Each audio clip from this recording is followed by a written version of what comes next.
बहुत सारे फिल्म नाम नहीं लेना चाहूँगा, क्या क्या कमेंट पास करते हैं, ये कमेंट लोगों के दिमाग में बैठ जाता है। आज छोटे बचपन में ही बच्चों को बोलता है कि खाना खाओगे नहीं तो पुलिस से पकड़ा देंगे, तो खाना खाओगे तो पुलिस से पकड़ा देंगे, तो बच्चे के दिमाग में बैठेगा कि पुलिस पकड़ने वाला आदमी है, हमको पकड़ के जेल भेजने वाला आदमी है। तो एंड आपको लगता है कि अभी ज़्यादा चेंजेस इसलिए चाहिए क्योंकि प्रेशर बहुत ज़्यादा होता है पुलिस पे, इसकी वजह से वो रोज़ रोज़ उस इन्वायरमेंट में देख के उस प्रेशर में रह के वो एक सर्टन माइंडसेट के हो जाते हैं, जिसकी वजह से वो प्रॉपरली या तो फंक्शन नहीं कर पाते हैं या थोड़े से एंग्री हो जाते हैं या बहुत जल्दी चीज़ें उनको निपटाने की लगती है। Do you think that is the reason, कि और भी कुछ बहुत सारे रीजन होते हैं जिसकी वजह से पब्लिक जब जाती है पुलिस के पास तो डर लगता है? सी, पुलिस का प्रेशर का अगर आप देखेंगे तो पुलिस प्रेशर पड़ती है जिला में जहाँ पोस्टेड है या उसके सुपरवाइजरी लेवल में जहाँ पर है। साइड लाइन पोस्ट में कोई प्रेशर नहीं है, इसलिए 50% पुलिस काम में कोई प्रेशर बोलने का स्कोप है नहीं। अब आइए 50% जहाँ में प्रेशर की बात करते हैं। हमने ये पुलिस नौकरी एक्सेप्ट इसलिए किया। एपिसोड स्टार्ट करने से पहले मेरी एक रिक्वेस्ट है, हमारा चैनल जितने लोग देखते हैं उसमें से 78% लोग हमें सब्सक्राइब नहीं करते। सो प्लीज़ अगर हमने कभी भी आपको थोड़ी भी वैल्यू दी है तो इस चैनल को सब्सक्राइब ज़रूर कर लो स्टार्ट करने से पहले ये एपिसोड, क्योंकि आप जितना हमें सब्सक्राइब करेंगे उतना ही ये बड़ा चैनल होगा, एंड जितना बड़ा ये चैनल होगा उतने बेहतर एंड इंसाइटफुल गेस्ट हम आपके लिए ला पाएंगे। So please do that. हर साल हज़ारों लोग ह्यूमन ट्रैफिकिंग के शिकार बनते हैं, लेकिन क्या कभी आपने सोचा है कि कैसे ह्यूमन ट्रैफिकिंग के रैकेट्स चलते हैं, कैसे वो ऑनलाइन इनोसेंट बच्चों को फंसा देते हैं, क्यों पुलिस अब तक ये रैकेट स्टॉप भी नहीं कर पाई है? ये सारी बातें हमने आज के पॉडकास्ट में डिस्कस करी है with our guest doctor PM Nair, जो एक IPS ऑफिसर रह चुके हैं। हमने इसके अलावा उनसे बात करी कि क्यों इंडिया में लोग पुलिस से इतना डरते हैं और कैसे एक CBI रेड प्लान करती है, फिर उसे एग्जीक्यूट करती है, और ये पूरा प्रोसेस स्टेप बाय स्टेप होता कैसे है। तो ये एपिसोड एंड तक देखना, बहुत ही इंपॉर्टेंट एपिसोड है जिधर आपको पता चलेगा कि कैसे प्लानिंग, प्लॉटिंग, रैकेट्स, हर चीज़ बनती है, कहाँ पर हम सक्सेसफुल होते हैं, कहाँ पे नहीं होते हैं, और पुलिस का एंड CBI का इसमें रोल क्या होता है। पर ये एपिसोड स्टार्ट करने से पहले हमारे इस चैनल को सब्सक्राइब ज़रूर कर लेना, क्योंकि ऐसी और इंटरेस्टिंग एपिसोड्स हम आपके लिए लाते रहेंगे। आप हमें जितना सब्सक्राइब करेंगे उतना ये बड़ा चैनल होगा और उतने ही बड़े गेस्ट आते जाएंगे। Pleasure not pressure, work is pleasure not pressure. आप वर्क को आप प्लेजर समझिए ना। आप पास महिला आ गई, महिला को परेशानी है, फर्स्ट से महिला आके एसपी था मेरे ऑफिस में आकर के 8:30 बजे बोलती है मेरा बेटा परेशान है। भोजपुरी में बोल रही रहुआ मेरा बेटा परेशान है, बेटा परेशान है। हाँ, तो नॉर्मली रिएक्शन होगा गलत जगह पर आ गए, चले जाओ पुलिस थाने हॉस्पिटल जाओ, अस्पताल जाओ, यही तो बोलेगा ना।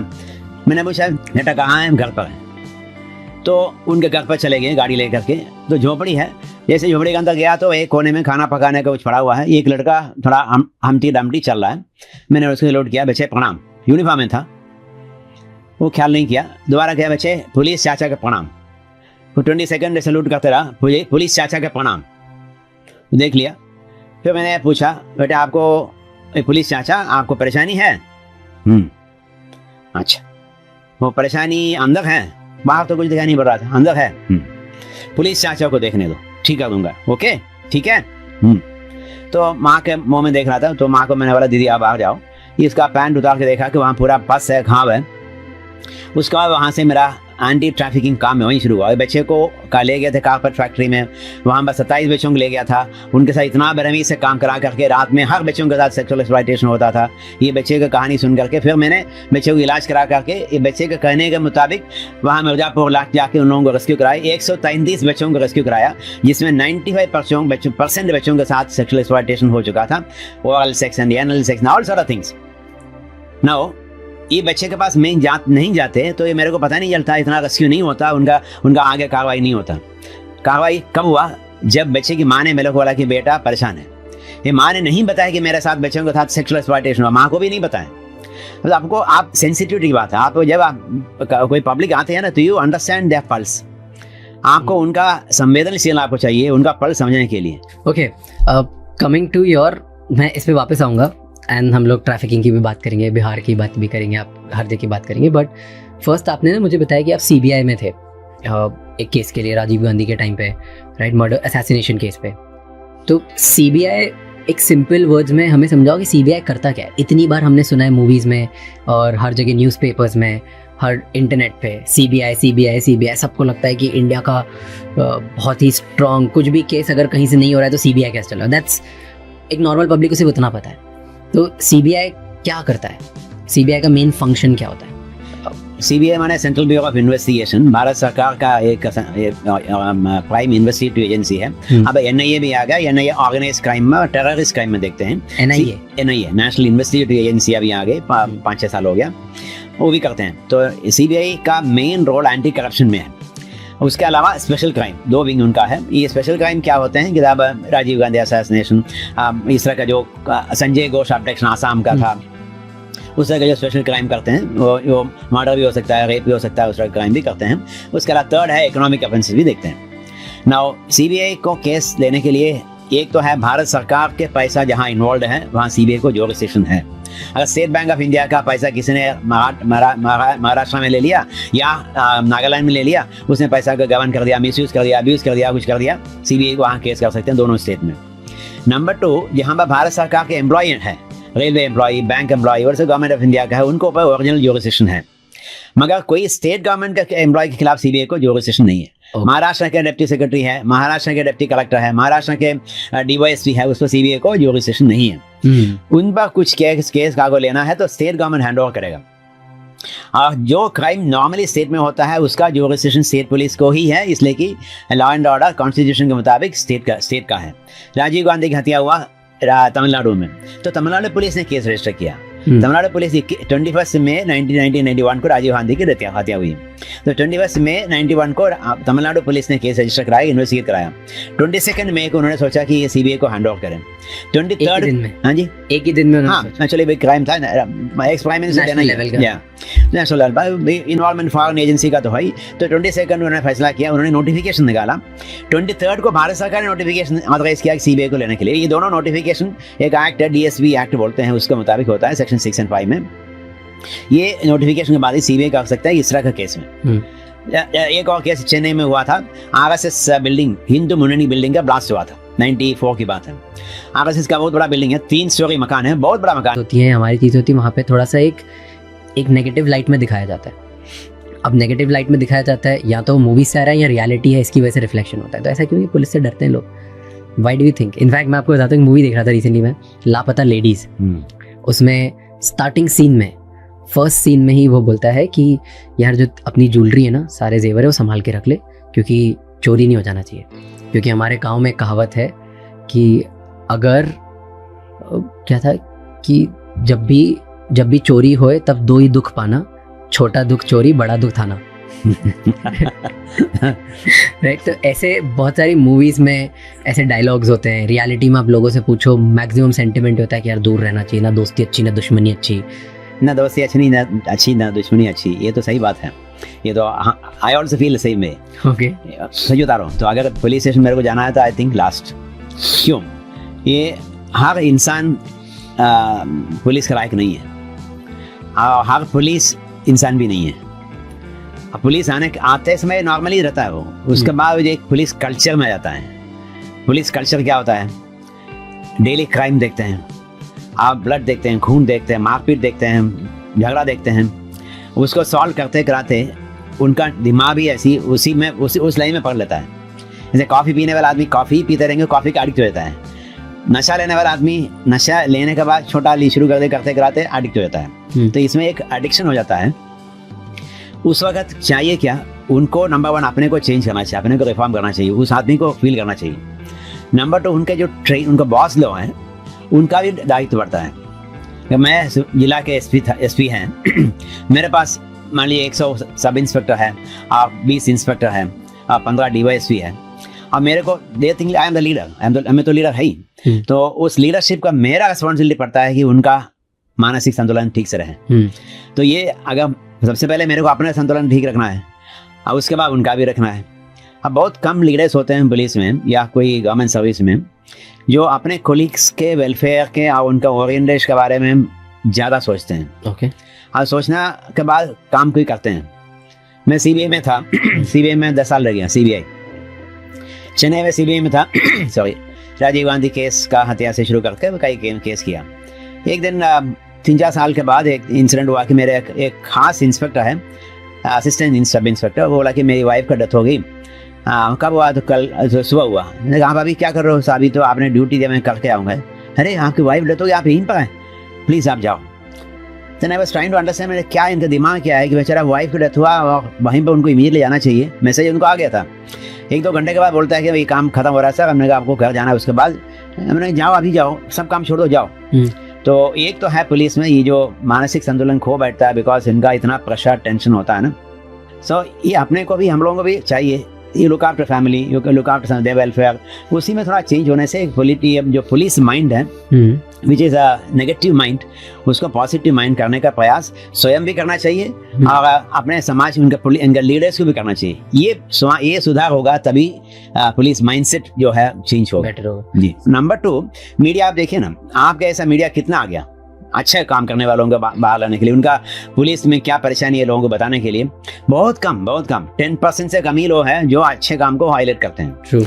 90% फायदा उनको ये था, पुलिस को बना दिया। पुलिस ज़ाब्ते क्रिमिनल्स क्राइम होने के बाद आ गया। बहुत सारे फिल्म, नाम नहीं लेना चाहूँगा, क्या क्या कमेंट पास करते हैं। ये कमेंट लोगों के दिमाग में बैठ जाता है। आज छोटे बचपन में भी बच्चों को बोलता है कि खाना खाओगे, नहीं तो पुलिस से पकड़ा देंगे। तो खाना खाओगे तो पुलिस से पकड़ा देंगे, तो बच्चे के दिमाग में बैठेगा कि पुलिस पकड़ने वाला आदमी है, हमको पकड़ के जेल भेजने वाला आदमी है।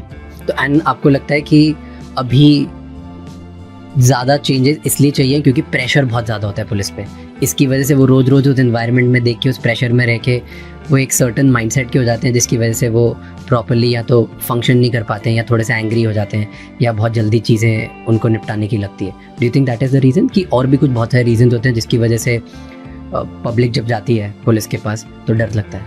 सी, पुलिस का प्रेशर का आप देखेंगे तो पुलिस प्रेशर पड़ती है जिला में जहाँ पोस्टेड है, या उसके सुपरवाइजरी लेवल में जहाँ पर है। साइडलाइन पोस्ट में कोई प्रेशर नहीं है, इसलिए 50% पुलिस काम में कोई प्रेशर बोलने का स्कोप है नहीं। अब आइए 50% जहाँ पर प्रेशर की बात करते हैं। हमने ये पुलिस नौकरी एक्सेप्ट इसलिए किया कि हम पब्लिक सर्विस में काम करना चाहते हैं, जनता की सेवा करना चाहते हैं। जनता की सेवा मेरे दिमाग में है तो ये प्रेशर नहीं पड़ता है। आई फाउंड ज़्यादा वे, मेरे को काम से आई फील वेरी हैप्पी। वक्त इस मंदिर में होगा, ड्यूटी लगाए, बोला कि आपका काम यही है, बैंड लगा दिया, स्पेशल पुलिस ऑफिसर और खड़े रहते हैं वहाँ पर। उनका काम है कि उनके कम्युनिटी के लोग आते हैं, तमाशा नहीं करें। कैन यू बिलीव, उसे इतना इम्पैक्ट पड़ गया कि शांत हो गया। नंबर 2, ये तो एक गॉड गिवन अपॉर्चुनिटी था। मेरा एक सब इंस्पेक्टर है बाराचट्टी में, मिस्टर खान, अच्छा आदमी है, काम करता है, रात में भी चेकिंग करता था। रात में GT रोड में, बाराचट्टी मतलब ये जो वाराणसी से लेके गया कलकत्ता जाती है ना, उस रोड में, वहीं बाराचट्टी पड़ती है। तो बाराचट्टी के ऐसे जो रात में कुछ चेकिंग कर रहा था, कोई गाड़ी अचानक आए तेजी से, उनको पर चढ़ गया और उनको सीरियस इंजरी हुआ। उनका एक पैर शायद गाड़ी का पैर के नीचे चला गया। ये वायरलेस में हमको खबर मिल गई कि ऐसे सीरियस इंजरी हुआ। मैंने उसको लेकर गया, मैं मेडिकल कॉलेज है, वहाँ से 2 घंटे का रास्ता है, गया मेडिकल कॉलेज। मैं गया, मैं था, वायरलेस से खबर मिल गया, रात में करीब 11-12 बजे होगा। पड़ोसी में था, गया मेडिकल कॉलेज, प्रिंसिपल वहीं चले गए। उस वक्त सेल फोन था ही नहीं, चले गए, उनको जगाया, बोला कि अभी चलना है मेडिकल कॉलेज में, सीरियस में आया था, मेरा सब इंस्पेक्टर मर जाएगा। नहीं, चलिए। प्रिंसिपल को लेकर मेडिकल कॉलेज पहुंचा, हम लोग इंतजारी में था, आ रहा। तो जैसे आया तो पूरा देखने के बाद मेडिकल कॉलेज के प्रिंसिपल ने बताया कि इसमें तो खून चाहिए, और खून है वो पॉजिटिव खून चाहिए। मैंने कहा मैं तो वो पॉजिटिव दे सकता हूँ। तो सबसे पहले मैंने अपना खून दे दिया, और बाकी पुलिस है इनके पब्लिक में जो 4 आदमी का खून निकल गया, दे दिया उनको। और खून देने के बाद ये आदमी उसका ठीक ठाक हो गया, और उसमें ज़रा प्लास्टर ऐसा था। और उसके 1 महीने के बाद ये रामनवमी का प्रोसेशन जुलूस आ रहा है, उसमें पब्लिक में बोलने के लिए मैं इनको भी ले गया। मैंने कहा खान साहब आपका ड्यूटी वहीं पर, हम आज यहाँ बोलने के लिए आ जाओ। खान साहब को खड़ा करके मैंने बोला, खान साहब आप बोलो, आपके शरीर में जो ब्लड है ये हिंदू ब्लड है कि मुस्लिम ब्लड है? तो मैंने कहानी सुनाया। तो मैंने मौलवी साहब से पूछा, इनके बदन में ये नाम तो खान है, इनके शरीर में खून है, वो हिंदू का है कि मुसलमान का है? पंडित जी आप बोलो। क्रिश्चियन भी ले, उनको भी बोला आप भी बोलो, कोई बोल नहीं पाता। हमने कहा खून हिंदू, खून में न हिंदू है मून खून खून ही है। वो पॉजिटिव हो सकता है, ये पॉजिटिव हो सकता है, बी पॉजिटिव हो सकता है, नेगेटिव हो सकता है, ना हिंदू है मुसलमान। ये बहुत अच्छा मैसेज रहा। खान साहब बोला कि देखिए हम सलाम करते हैं खुदा को और भगवान को, सेम से दोनों सेम है। मेरे को खून नहीं मिलता। इंसिडेंटली उसने लिस्ट पढ़ा, एक राजकिशोर सिंह है, पहले PM आया है, राजकिशोर सिंह है, दूसरा यादव है, दूसरा सोन है, सब हिंदू ही था। अच्छा, बाई कॉन्फिडेंस, बाई कोइंसिडेंस। तो ये message see how you take it forward. आपको अक्यूमेंट चाहिए, एडमिनिस्ट्रेटिव अक्यूमेंट, उसका लीडरशिप का क्वालिटी भी चाहिए, उसको सही तरीके से दिखाने का मौका भी मिलेगा, एंड यूज़ करने से गया मैं बिल्कुल शांत हो गया। कमिंग बैक टू एक, because you said your wife is IAS officer and your IPS, क्या चूज़ करना चाहिए किसी, कोई अगर ये देख रहा है जिसको बनना हो पब्लिक सर्वेंट एंड उसे पब्लिक सर्विस सेक्टर में जाना हो, तो IAS ऑफिसर बनना चाहिए, IPS ऑफिसर बनना चाहिए? What is better and why? That I would not like to compare IAS IPS for various various reasons, but I would suggest everybody, if you can become an IPS officer, B1. Public service में unlimited scope है आपको IPS में। तो but किस में ज़्यादा अच्छी public service हो सकती है, IAS में कि IPS में? ज़्यादा पब्लिक सर्विस किस में हो सकती है, एज एन IAS ऑफिसर और as a IPS? Public IAS में डिस्ट्रिक्ट कलेक्टर में उनको जो स्कोप है डिस्ट्रिक्ट कलेक्टर में, उतना ही उनका स्कोप रहता है। उस वक्त उसका सेक्रेटरी बन जाने पर थोड़ा कट ऑफ होता है ना पब्लिक से, तो है पब्लिक सर्विस बहुत चीज़ करने का मौका मिलता ही है। मगर पुलिस में अगर फील्ड में आप रहेंगे, चाहे SP में हो, चाहे DIG में हो, चाहे IG में हो, आप फील्ड में है, फील्ड में नहीं है तब तो उनका भी स्कोप नहीं है, उनका भी स्कोप नहीं है। Got it. हाँ, तो डिपेंडिंग ऑन पोस्टिंग, दोनों में पोस्टिंग को डिपेंड करता है पब्लिक सर्विस को करने का scope. Okay, talking about human trafficking a little bit, okay, मुझे ये बताओ कि ग्लोबली ह्यूमन ऑर्गन्स को जो इलीगली ट्रेड करते हैं और ह्यूमन ट्रैफिकिंग की जो पूरी एक इंडस्ट्री बन गई है, बहुत बड़ा अब एक तरीके का ऑर्गेनाइज क्राइम बन गया है। बट ये मेजॉरिटी ना एशियन एंड अफ्रीकन कंट्रीज़ में ज़्यादा देखने को मिलता है, जो या तो स्लेवरी बेस्ड कंट्रीज़ थी पहले, या अब अभी भी इमर्जिंग इकोनॉमीज़ हैं जिधर ज़्यादा पैसा नहीं है, वहाँ पे देखने को मिलता है। Why do you think so कि इन कंट्रीज़ में ऐसे रूट्स क्यों हैं जहाँ पर ह्यूमन ट्रैफिकिंग इतनी ज़्यादा होती है? ह्यूमन ट्रैफिकिंग मानव व्यापार है। ये हमको लगता है कि मेरी जानकारी में, मेरी समझ में, दुनिया के ऐसा कोई कंट्री नहीं है जहाँ पर मानव व्यापार नहीं है। ओके, या तो सोर्स स्टेट होगा जहाँ से लोगों को ट्रैफिकिंग किया जाता है, या डिमांड स्टेट होती है जहाँ उनकी डिमांड होती है, या ट्रांसिट स्टेट होगा, ट्रांसिट। अब नेपाल से लड़कियों को ले आ करके मणिपुर आए, मणिपुर में मोरे में रखा, मोरे बॉर्डर में, वहाँ पे 1 महीना इसलिए रखा कि उनको गलत पासपोर्ट बनाना है, उनको थोड़ा बहुत म्यांमारी लैंग्वेज सिखाना है। म्यांमारी पासपोर्ट, गलत पासपोर्ट बना करके वहाँ से म्यांमार ले आएंगे, म्यांमार में 1 महीना रखेंगे, फिर वहाँ से भेजेंगे सिंगापुर, मलेशिया, थाईलैंड राज्यों में सेक्सुअल एक्सप्लॉयटेशन के लिए, डोमेस्टिक लेबर के नाम पर। तो इंडिया ट्रांसिट हुआ, नेपाल सोर्स हुआ, और यहाँ ले गया, वो डिमांड सेट हो गया। अब आप ऑर्गन ट्राइड के बारे में, ये तो सेक्सुअल एक्सप्लॉयटेशन हुआ। इसी तरह लेबर के लिए, फिजिकल लेबर के लिए ले आते हैं, सेक्सुअल एक्सप्लॉयटेशन के लिए भी ले आते हैं, ऑर्गन ट्रेड के भी ले आते हैं। ऑर्गन ट्रेड का रिसेंटली केस हुआ था हैदराबाद में, सिकंदराबाद में। कुवैत ले आते थे, कुवैत में एक हॉस्पिटल है, वहाँ पर ऑर्गन डोनेशन, ऑर्गन ट्रांसफर के लिए कोई पाबंदी नहीं है। आप अप्लाई कर दो, ऑर्गन मिल गया, ट्रांसफर कर देंगे। आप कस्टमर लाओ, कर देंगे। मैच होना चाहिए, ब्लड जो भी मैचिंग है। हिंदुस्तान में नियम है कि आपको ब्लड रिलेशन होना चाहिए और डोनर विलिंगली देना चाहिए, डोनर का एग्रीमेंट होना चाहिए। हमारे यहाँ तो कानून सिस्टम बना हुआ है, उसका इम्प्लीमेंटेशन भी होता है, वायलेशन होता होगा बट नॉर्मली इम्प्लीमेंटेशन होता है। ये हमारा कानून सख्त होने के चलते जिसको जरूरत है ऑर्गन की, वो सोचते हैं कि शॉर्टकट कर लें, और वहाँ पर कुवैत हॉस्पिटल को बुक कर दिया। तो डोनर यहाँ से जा रहा है, जैसे डोनर जा रहा है राजस्थान से, और डोनर नहीं, सो पेशेंट जा रहा है राजस्थान। पूछताछ हुआ तो मेरे को भी डर लग गया, कुछ होगा, हमारा ना घर है ना ससुराल है बिहार में। तो मैंने कहा तो अभी तो फंस गया। ठीक है, मैंने कहा एक ही रास्ता है कि कानून है। मैंने अपना डॉक्यूमेंट सब सही रखा, मैंने कहा एक पैसा भी आगे पीछे मैं नहीं करूँगा। सबको बुलाया और हमको विश्वास था कि मेरा इंस्पेक्टर सही करेगा। तो भी मैंने कहा बैठिए, डायरी लिखिए, केस डायरी मेरे सामने लिखिए, जो लिखना लिखिए, सही मैं लिखिए। अब पूरा डायरी, केस डायरी जो होता है, केस डॉक्यूमेंट जो होते हैं, कंप्लीट लिखाया, एंटायर थिंग सही करा के मैंने सामने रखा हुआ, कॉपी मैंने ले भी रखा ताकि मेरा डॉक्यूमेंट सही रहे। उससे हम लोग भेजाते हैं। तो उसके बाद ये हल्ला हंगामा हो गया, मेरे से पूछा ये करो वो करो। मैंने कहा उसको मैं तरीके से इंटरव्यू करूँगा। मैं उनके पास गए, यूनिफॉर्म में था, तो उन्हें उनको बाहर निकाला, बोला कि बैठो। तो बैठने के बोला कि देखिए गलती हुआ कि आपको मैंने घर पर निमंत्रण नहीं दिया। आप आते, पुराने लोग भी आते थे हमारे यहाँ चाय पीने के लिए शाम को, आपको खाने पर नहीं बुलाया, गलती मेरा है। गलती तो कोई गलती नहीं, आपको चाय बुलाते भी नहीं, चाय पीने नहीं आता, मैं किसी के यहाँ जाता नहीं। हाँ, इसके बारे में बोलो ना क्या हुआ, इसके बारे में देखिए है वो है ना, बुरा बोलो क्या हुआ, आपने क्यों मारा। कहता है कि हम फलाना जात के हैं, मेरा खून गर्म होता है और गर्म हो गया, मैंने मार दिया उसको। तो मैंने कन्फेस हुआ, एडमिशन हुआ। ये कन्फेस करें, एडमिट करें, लॉ में मान्यता नहीं है अनफॉर्चुनेटली। हाँ, अनफॉर्चुनेटली इंडियन पुलिस लॉ में, इंडियन एविडेंस एक्ट में पुलिस ऑफिसर के समक्ष जो कन्फेशन होता है उसका वैल्यू नहीं है। ओके। हाँ, आपके सामने कन्फेशन उसका वैल्यू है, एक्स्ट्रा जुडिशियल कन्फेशन बोलते हैं। जज साहब के सामने है उसका वैल्यू है, मगर आपके ऑफिस में जो चपरासी है उसके सामने कन्फेशन उसका भी वैल्यू है। मगर मेरे पुलिस ऑफिसर होगा तो उनके सामने कन्फेशन, वो कानून ब्रिटिश ने बनाया, अभी भी वही है, तो इसलिए मेरे सामने कन्फेस करने से वैल्यू नहीं। मगर हमको सच्चाई चाहिए था कि इन्होंने मारा है कि नहीं मारा, कन्विंस हो गया। अब बाकी तो एविडेंस बनाना मेरा है, उसका डिफेंस क्या है मेरा ये भी मालूम हो गया। पूरा एविडेंस करा कर उसको जेल भेज दिया, उसको कोर्ट भेज दिया, कोर्ट ने उसको जेल भेज दिया। उसका हल्ला हंगामा हुआ तो कुछ दिन के बाद लोग नेचुरली गवर्नमेंट सीएम का बदली हुआ तो उनके ही कम्युनिटी के सीएम आए, उन्होंने सबसे पहला काम किया मेरे को यहाँ से बदली कर दिया, ट्रांसफर कर दिया। ट्रांसफर क्या किया, एक जगह पोस्टिंग किया जहाँ पे एक ट्रेनिंग सेंटर है, वहाँ कोई पोस्ट नहीं था ताकि हमको तनख्वाह नहीं मिलेगा। तो मैंने कहा मेरे को ये परेशानी मालूम था।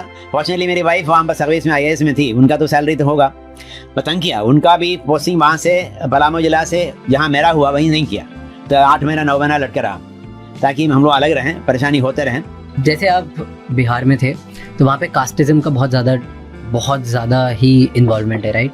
एंड आपने एक चीज़ बोली कि जब आप एक पुलिस ऑफिसर हो तब आप ना हिंदू हो, ना मुस्लिम हो, ना क्रिश्चियन हो, ना सिख हो, ना कुछ भी नहीं हो, आप एक पुलिस ऑफिसर हो, आप एक पब्लिक सर्वेंट हो, हेल्प करने की कोशिश कर रहे हो। बट बहुत सारे केसेस में और मीडिया में देखने को मिलता है कि एक स्पेसिफिक कास्ट के रिलीजन के पुलिस ऑफिसर ने उनकी कास्ट एंड रिलीजन के चीज़ों में फेवर में जवाब ज़्यादा दिया, या वो ज़्यादा करते हैं, या एटलीस्ट नहीं भी करते हैं तो एक परसेप्शन बन जाता है कि वो ऐसा करते हैं। तो आपने देखा ये वहाँ पर कि आपके आसपास जो ऑफिसर्स थे वो प्रॉबेबली, क्योंकि हर टाइप के ऑफिसर्स आपके साथ होंगे, तो उसमें आपने ये कभी नोटिस किया कि हाँ कास्ट फेवरेटिज्म होता है? आपने एक शब्द यूज़ किया, परसेप्शन मैनेजमेंट। इसमें एक्चुअली परसेप्शन मैनेजमेंट ही होता है। गया में थे, वहाँ पर रामनवमी और मुहर्रम एक साथ आते हैं नॉर्मली, 2-3 दिन पीछे तो कोई प्रॉब्लम नहीं है, कभी कभी एक साथ आ जाता है। तो रामनवमी उनका जुलूस निकलेगा, मुहर्रम में भी जुलूस निकलेगा। एज एसपी मैं ऑर्डर करूंगा कि इस लेन से रामनवमी जाएगा, उस लेन से मुहर्रम जाएगा, और रामनवमी का रास्ते में ही एक मॉस्क पड़ता है, वहाँ मॉस्क सामने आपको रुकना नहीं चाहिए, आपको सीधे निकल जाना चाहिए। मुहर्रम का जुलूस जाते हैं वहाँ भाई मंदिर होगा, वहाँ रुकना नहीं चाहिए, ऐसे तो ऑन रिकॉर्ड है। मगर होता कुछ है, बदमाश वहाँ पर भी है, बदमाश इधर भी है। वो कोशिश करा है कि रामनवमी का जुलूस मंदिर के सामने, मस्जिद के सामने रुक के हल्ला करें, हंगामा करें, प्रोवोकेट करें। और मुहर्रम का जुलूस वहाँ जाके रुकें, वहाँ भी हल्ला करें, प्रोवोकेट, ये करता ही है।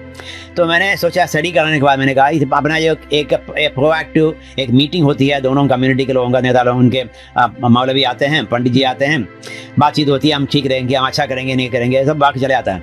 ये बातचीत से काम नहीं बनता है। मैंने कहा एक दूसरा सही तरीका सोचा, क्या किया, ये कलेक्टर को पावर है स्पेशल पुलिस ऑफिसर नियुक्त करने के लिए, special police officer for any particular work. तो मेरा रिकमेंडेशन भी करता है, मैंने कलेक्टर को बोला इसमें से 5 मुल्ला को हम लोग स्पेशल पुलिस ऑफिसर बना दिया, आप 5 पंडित जी को स्पेशल पुलिस ऑफिसर बना दिया, और ये 5 पुलिस ऑफिसर जो स्पेशल पुलिस ऑफिसर बनाया उनका ड्यूटी मस्जिद में होगा। अब 5 मुल्ला जो बन गया स्पेशल पुलिस ऑफिसर, इनका ड्यूटी मस्जिद में होगा। प्रधानमंत्री और इस तरह के जो VIP जाते हैं, जो इनका सिक्योरिटी थ्रेट है, हर आदमी का इंसान एक पुलिस बन जाए। Every civilian is a police officer without uniform. Every police officer is civilian with uniform. है ना? तो हाँ आदमी को यूनिफॉर्म नहीं है तो आप पुलिस ऑफिसर है ही, पुलिस है ही, आप पुलिसिंग करें, आप पता लगाएं कौन यहाँ बात करता है, तो बहुत कुछ फायदा होगा। बट मैं एक क्वेश्चन है इसी पे कि जो इतने VIPs होते हैं, मतलब प्राइम मिनिस्टर्स, प्रेसिडेंट्स, मिनिस्टर्स या बड़े बड़े बिजनेसमैन, जिनके पास इतनी सिक्योरिटी होती है, और आज के ज़माने में तो बहुत टेक्नोलॉजी भी बहुत आगे बढ़ गई है। रिसेंटली मेरा एक इंटरेक्शन हुआ था with someone very very important in the country, and मैं उनके आसपास था, तो मैंने देखी सिक्योरिटी इतनी ज़्यादा थी कि मतलब एक का बैकग्राउंड चेक होता है, पिछले एक हफ्ते पहले से सब चेक हो जाता है कि प्रॉक्सिमिटी पास बनता है तभी आप जा सकते हो, बहुत चेकिंग होती है, बहुत ज़्यादा। हर आदमी एक मतलब पहुंचना उधर पास में बहुत डिफिकल्ट होता है फॉर एनीवन, एक नॉर्मल सिविलियन के लिए भी। तो इतनी जब सिक्योरिटी होती है उसके बाद भी ऐसी चीज़ें आज के ज़माने में पॉसिबल है, जहाँ पे कहाँ पे लूप होल मिल सकता है, कोई भी कहीं से टेक डाउन कर सकता है, कोई भी कहीं से ऐसे असैसिन कर सकता है या हार्म पहुँचा सकता है हमारे किसी भी इंपॉर्टेंट इंसान के ऊपर या किसी भी मिनिस्टर के ऊपर। तो मैं बोलूँगा कि nothing is impossible. Even today, like with this technology, see technology can be overcome by technology। अगर उनके पास भी टेक्नोलॉजी है ना, वो भी टेक्नोलॉजी रखते हैं, तो इसलिए कि जितना टेक्नोलॉजी एडवांस टेक्नोलॉजी है उसका काउंटर टेक्नोलॉजी भी डेवलप हुआ है। अंडरवर्ल्ड में हर टेक्नोलॉजी के एंटी टेक्नोलॉजी भी, एंटीडोट भी आ रखा है, इसलिए कोई प्रॉब्लम नहीं है। इसलिए जागरूकता, 24/7 अलर्टनेस और टेक्नोलॉजिकल इनोवेशंस, तो तभी काम बनेगा। बट टेक्नोलॉजी के लिए एंटी रोड बनने के चलते चलते हमारे टेक्नोलॉजी को भी हमको एडवांस करना चाहिए। This is constant effort. एक दिन में you cannot make it, continuously upgrade करते रहना चाहिए। At the same time human alertness का कोई जवाब नहीं है, there is no substitute. Human alertness का कोई सब्स्टिट्यूट है नहीं। जहाँ पर आदमी, जहाँ पर सिक्योरिटी लोग अलर्ट है, जहाँ पर सिक्योरिटी वाले कैंडिडेट वो भी खुद अलर्ट है, बहुत कुछ हो सकता है। मैं समझता हूँ कि 90% राजीव गांधी गया था श्रीलंका में, वहाँ पर जो ड्यूटी में खड़ा था नेवल पुलिस गार्ड फाना दे रहे थे। हाँ, जैसे राजीव गांधी निकल रहा तो उसने लेकर गन लेकर के बट से मारा। अब बट लग जाते राजीव गांधी से, वहीं मर जाते हो। बट राजीव गांधी इतना अलर्ट था कि वो बट उठाते ही अपना डक किया, अब बच गया। उनको बाद में लोगों ने पकड़ लिया। एक स्प्लिट सेकंड की बात है, not in 1 second, less than A second. अगर नहीं होता वहीं मर जाता हो। तो ये कैंडिडेट को अलर्ट होना चाहिए। एंड डू यू थिंक कि जो हमारी सारी इंटेलिजेंस ब्यूरो है एंड जितनी सिक्योरिटी है, ये लोग बहुत एडवांस है और ये लोग कहीं ना कहीं पहले इन्फॉर्म कर देते हैं कि maybe there is a threat, so भी आप थोड़ा अलर्ट रहिए? क्योंकि जितनी इंडिया में जैसे 2-3 असैसिन्स जो हैं, सब में कॉन्स्पिरेसी एक आती है कि इन्हें पहले बताया गया था, इन्फॉर्म किया गया था, उसके बाद भी दे सेड कि हम जाएंगे। जैसे राजीव गांधी केस में सेम हुआ था, right? That's one side of it कि उन्हें पहले इन्फॉर्म कर दिया था, सर मे बी आपका थ्रेट परसेप्शन बहुत ज़्यादा है तो मत करो ये rally. Same was with Indira Gandhi. So do you think कि पहले इन्फॉर्म कर देते हैं based on threat perception, but फिर भी लोग गट फीलिंग से आगे जाते हैं, तो उन्हें नहीं करना चाहिए? See, experience से आदमी become more aware and more clever and more educated. ये बात सही है कि साहब इंसिडेंट जो हुआ उसमें बहुत सारे त्रुटियां थे उस वक्त, but now people are generally aware. Every VIP is aware, at least VVIP जिसका सिक्योरिटी परसेप्शन है, दे आर वेल अवेयर। और हमारे इंटेलिजेंस एजेंसी से टॉप क्लास है। इंडिया की इंटेलिजेंस एजेंसी इंडिया के वर्ल्ड में टॉप क्लास है। They have the best of technology, best of equipments, best of knowledge, best of awareness, best of efficiency भी है। Really? Absolutely. How would you rank India ki intelligence? I will put it at top of the world. We are better than US and China? No question. See, US में Kennedy का हत्या हुआ था, Kennedy. अभी भी लोगों को clear नहीं कौन मारा, कैसे मारा। स्वीडन में ओलोफ पामे का हत्या हुआ, कौन मारा, कैसे मारा, अभी भी they are groping in the dark. तो अगर इंटेलिजेंस एजेंसी उतना तकड़ा है, तो बड़ा क्लियर प्रूफ एविडेंस यही है, देखो। तो हमारे हिंदुस्तान में ऐसा नहीं है। We had top class intelligence agencies. हमारे ऑफिसर जो है ना, ये सब they are superior quality. We are grounded. That's a fact. We are not हवा में नहीं, they are all well grounded. ये जो इंटेलिजेंस ऑफिसर, इन्वेस्टिगेटिव ऑफिसर आता है ना, वो नीचे से ही ऊपर आते हैं। They come, they function the ground very well, then they go up. Nice. CBI red कैसे प्लान करता है? CBI रेड माने आपको इंफॉर्मेशन पहले से डेवलप करना पड़ता है। कैसे? Guide me the process. Like एक बैंक एम्प्लॉय के बारे में उसने, जैसे कि उसने किसी को पैसा 200 करोड़ रुपया पैसा जो देना नहीं चाहिए तो दे दिया, और बैंक को लूट लिया और उनको फ़ायदा पहुंचाया, बैंक को नुकसान पहुंचाया। मान लीजिए ये एलिगेशन है।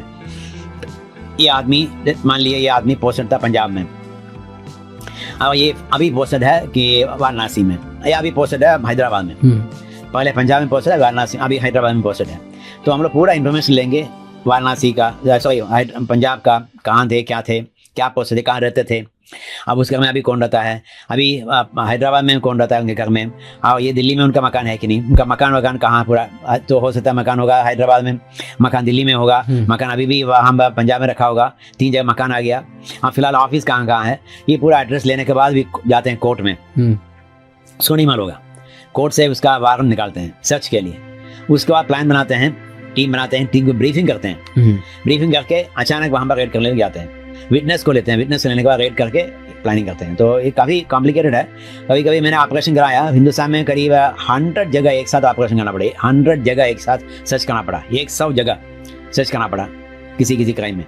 तो बहुत प्लानिंग करना पड़ता है, अच्छा लगता है, कोई खराब नहीं है, प्लानिंग करता है, प्लानिंग करके आप सही तरीके से हर जगह सही सेम टाइम।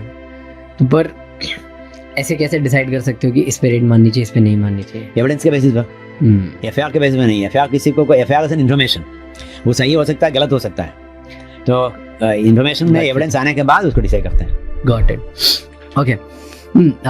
एक चीज़ थी, आपने बोला बिहार में थे, वहाँ पे आप सॉल्व कर रहे थे केसेस। व्हाट पोजीशन पे थे आप बिहार में पोस्टेड? बिहार में ज्वाइन किया उस वक्त एएसपी थे, एएसपी जामतारा, आजकल आप सुनो जामतारा। प्लीज बताओ, उस टाइम पे जामतारा इतना स्लीपी विलेज था, और पूरे गरीब लोग हैं, और ज़्यादा बंगाली बोलते थे, बिकॉज आसनसोल सटे हैं मीजाम एरिया, और वहाँ पर किसी को कोई इंटेलेक्चुअल काम था ही नहीं। वहाँ पर सब गरीब लोग हैं, स्कूल बड़ा मुश्किल से होता था, क्राइम डकैती वगैरह होते थे वहाँ पर, और रेप होते थे। तो मेरा काम focus on rape crimes and डकैती में होते रहता था। बट अब जमाना बदल गया कि Jamtara became intellectual hub, all intellectual fraud वहाँ हो रहा है, तो that's a different issue, it's a fact. तो वेल जामताड़ा से फिर दुमका चले गए। संदल Jamtara, what do you think what changed all of sudden? किसी ने ट्रेन किया, कौन ट्रेनिंग करा? Do you have any idea कि एकदम से ये जो जिधर से डकैती होती थी, छोटे मोटे क्राइम होते थे, वहाँ से इतना बड़ा ऑर्गेनाइज रैकेट कैसे बन गया? तो वही जामताड़ा के लोगों से भी मैंने पूछा, उनको भी समझ नहीं पा रहा कहाँ से। नेचुरली माइग्रेंट्स आए, उनका पॉइंट था कि वहाँ पर जो ट्राइबल्स रहते थे, now migrants have come outside, ये माइग्रेंट ने ही क्राइम भी लाया। अब वहाँ पे एक स्कोप मिल जाती है ना, then the whole thing develop. Koderma में पहले होते थे टीवी में, रेडियो में गाना सुनाते, कोडरमा से आता था। I don't know how about that. हर जगह है, हजारीबाग के पास कोडरमा। हर आदमी इंसान वहाँ से कोडरमा से ये रिक्वेस्ट है, ये गाना सुनाओ, वो गाना सुनाओ। कोडरमा ही बन गया तो सभी जगह। अब जामताड़ा बन गया, तो हर प्लेस का अपना कुछ भी we have something unfortunately happen कि माइग्रेंट से ही कुछ काम हो गया। तो जामताड़ा से दुमका चले गए, और दुमका से फिर चले गए वहाँ से प्रमोशन होकर के गवर्नर साहब के एडीसी बन गए, बिहार गवर्नर के एडीसी में। और फिर चले गए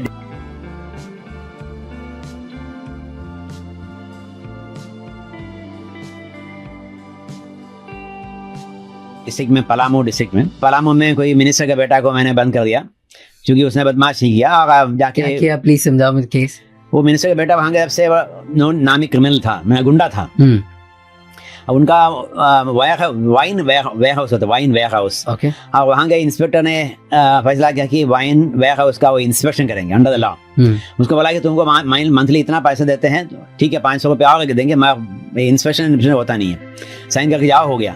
इसने बोला कि नहीं मैं करूँगा, वो फैसला लिया कि इंस्पेक्ट करेंगे। तो इसलिए ये चले गए मंत्री साहब के बेटा जो है, अपने गुंडों के साथ 5-6 आदमी के साथ चले गए ऑफिस में। ऑफिस जाके बोला साले तुमको हिम्मत है कि मेरा वाइन इंस्पेक्शन करने के लिए? हाँ। अब बट से मारा उसका फेस पर, राइफल के बट से। अब उसका ग्लास टूट गया और यहाँ पर लग गया, खून निकला। पुलिस ऑफिसर को? नहीं, एक्साइज इंस्पेक्टर। ओके। एक्साइज वाले भी हम यूनिफॉर्म पहनते हैं। ये मेरे लिए डर गया। उसी कैंपस में ही, कलेक्ट्रेट कैंपस में मेरा भी ऑफिस था। मैं यूनिफॉर्म बैठे हुए थे, तो ये दौड़ के आए, बोला कि यूनिफॉर्म में ब्लड आ रहा है। मैं कहा ये कहाँ, कौन सी थाना में है? मेरे को समझ नहीं पा रहा कि पुलिस है क्या। मैंने कहा तो एक्साइज इंस्पेक्टर। क्या हो गया? वो ऐसे मंत्री का बेटा आए थे, उसने मार दिया। सही है? हाँ सही है। गलत नहीं बोला? नहीं है। अच्छी बात है, तो ये लिखो कागज में। कागज पूरा सही लिखने बोला, जो सही लिखने के लिख दिया। नेचुरली वो टेम्पो में सही लिखेगा। उसने लिख दिया। एसएचओ को बोला कि एफआईआर कराओ। एसएचओ बोला सर इसके खिलाफ एफआईआर हम कैसे करेंगे? मैंने एफआईआर करके लाइए। करके लाया। मैं इमीडिएटली घटनास्थल पर गए। मेरा काम है, एसपी का काम है कि इसको सुपरवाइज करें और दिशा निर्देश दे उनको।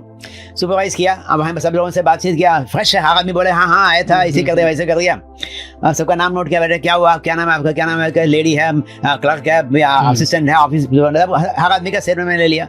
मैं लिख दिया कि इन्होंने सब देखा, बात सही है। और शाम को मैंने आदेश दिया कि इसको गिरफ्तार करके इंट्रोगेट करना है।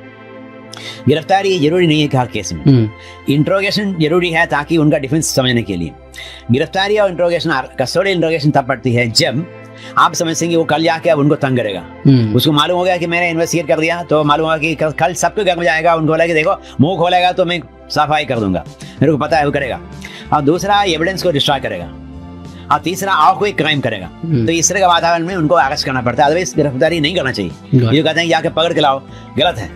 पकड़ने के लिए आपको एविडेंस चाहिए, नंबर 1। और दूसरा, एविडेंस होने के बावजूद भी वो आदमी दूसरा क्राइम कर सकता है, या विटनेस को तंग कर सकता है, या एविडेंस को डिस्ट्रॉय कर सकता है, तभी करना है ना। मैंने फैसला किया कि इसको गिरफ्तार करना है, क्योंकि कल जाके सबको तंग करेगा। और रात में इंस्पेक्टर साहब गए, बोला कि एसपी साहब बुला रहे हैं। क्या हो गया? वो मंत्री जी का कोई फोन आया है, इमरजेंसी है, तो अब चलिए। लेकर थाने के पास आए। उस वक्त सेल फोन था ही नहीं, लैंडलाइन फोन है। मेरे को फोन किया थाने से, मैंने कहा उसको थाने पर रखिए, इंट्रोगेट करिए, मैं आ रहा हूँ। इंट्रोगेट किया, इंट्रोगेशन उन्होंने किया, क्या किया नहीं किया। तो ये देखा, आधा घंटे के बाद बोला क्या करना है, उसको रखो, हाजत में रखो, लॉकअप वही उसी के रखा हुआ है। जैसे लॉकअप चला गया, हल्ला हंगामा हो गया कि साहब मंत्री के बेटा को पकड़ के बंद कर दिया। और हमसे कई लोगों ने सीनियर लेवल पर, मेरे फोर्स का भी हेड होता है ना, उन्होंने, चीफ सेक्रेटरी है वो, कौन कौन है, हर आदमी फोन किया, भाई तुमने क्या कर दिया, साला मद्रासी आकर कानून सिखाता है, तो आर्म्स एक्ट क्या होता है, हर तरह का साइंस से पैसा वाला आदमी कोई है, चला गया। और उनको वहाँ पर मालूम है कि इनका डोनर का जो रेसिपिएंट है उनका ब्लड ग्रुप यही है। वो ढूंढ निकालेंगे कहाँ कहाँ से रेसिपिएंट आ सकता है, डोनर आ सकता है। झारखंड से मान लिया 10 लड़कों को पकड़ लिया, लड़कियों को पकड़ लिया, उनको कन्विंस कराया कि जब आपको अच्छा नौकरी मिलेगा, आपको इतना पैसा मिलेगा, 1 महीने में आपको सर्टिफिकेट मिलेगा, कुछ ना कुछ कन्विंस करा के फुसला के ले गया।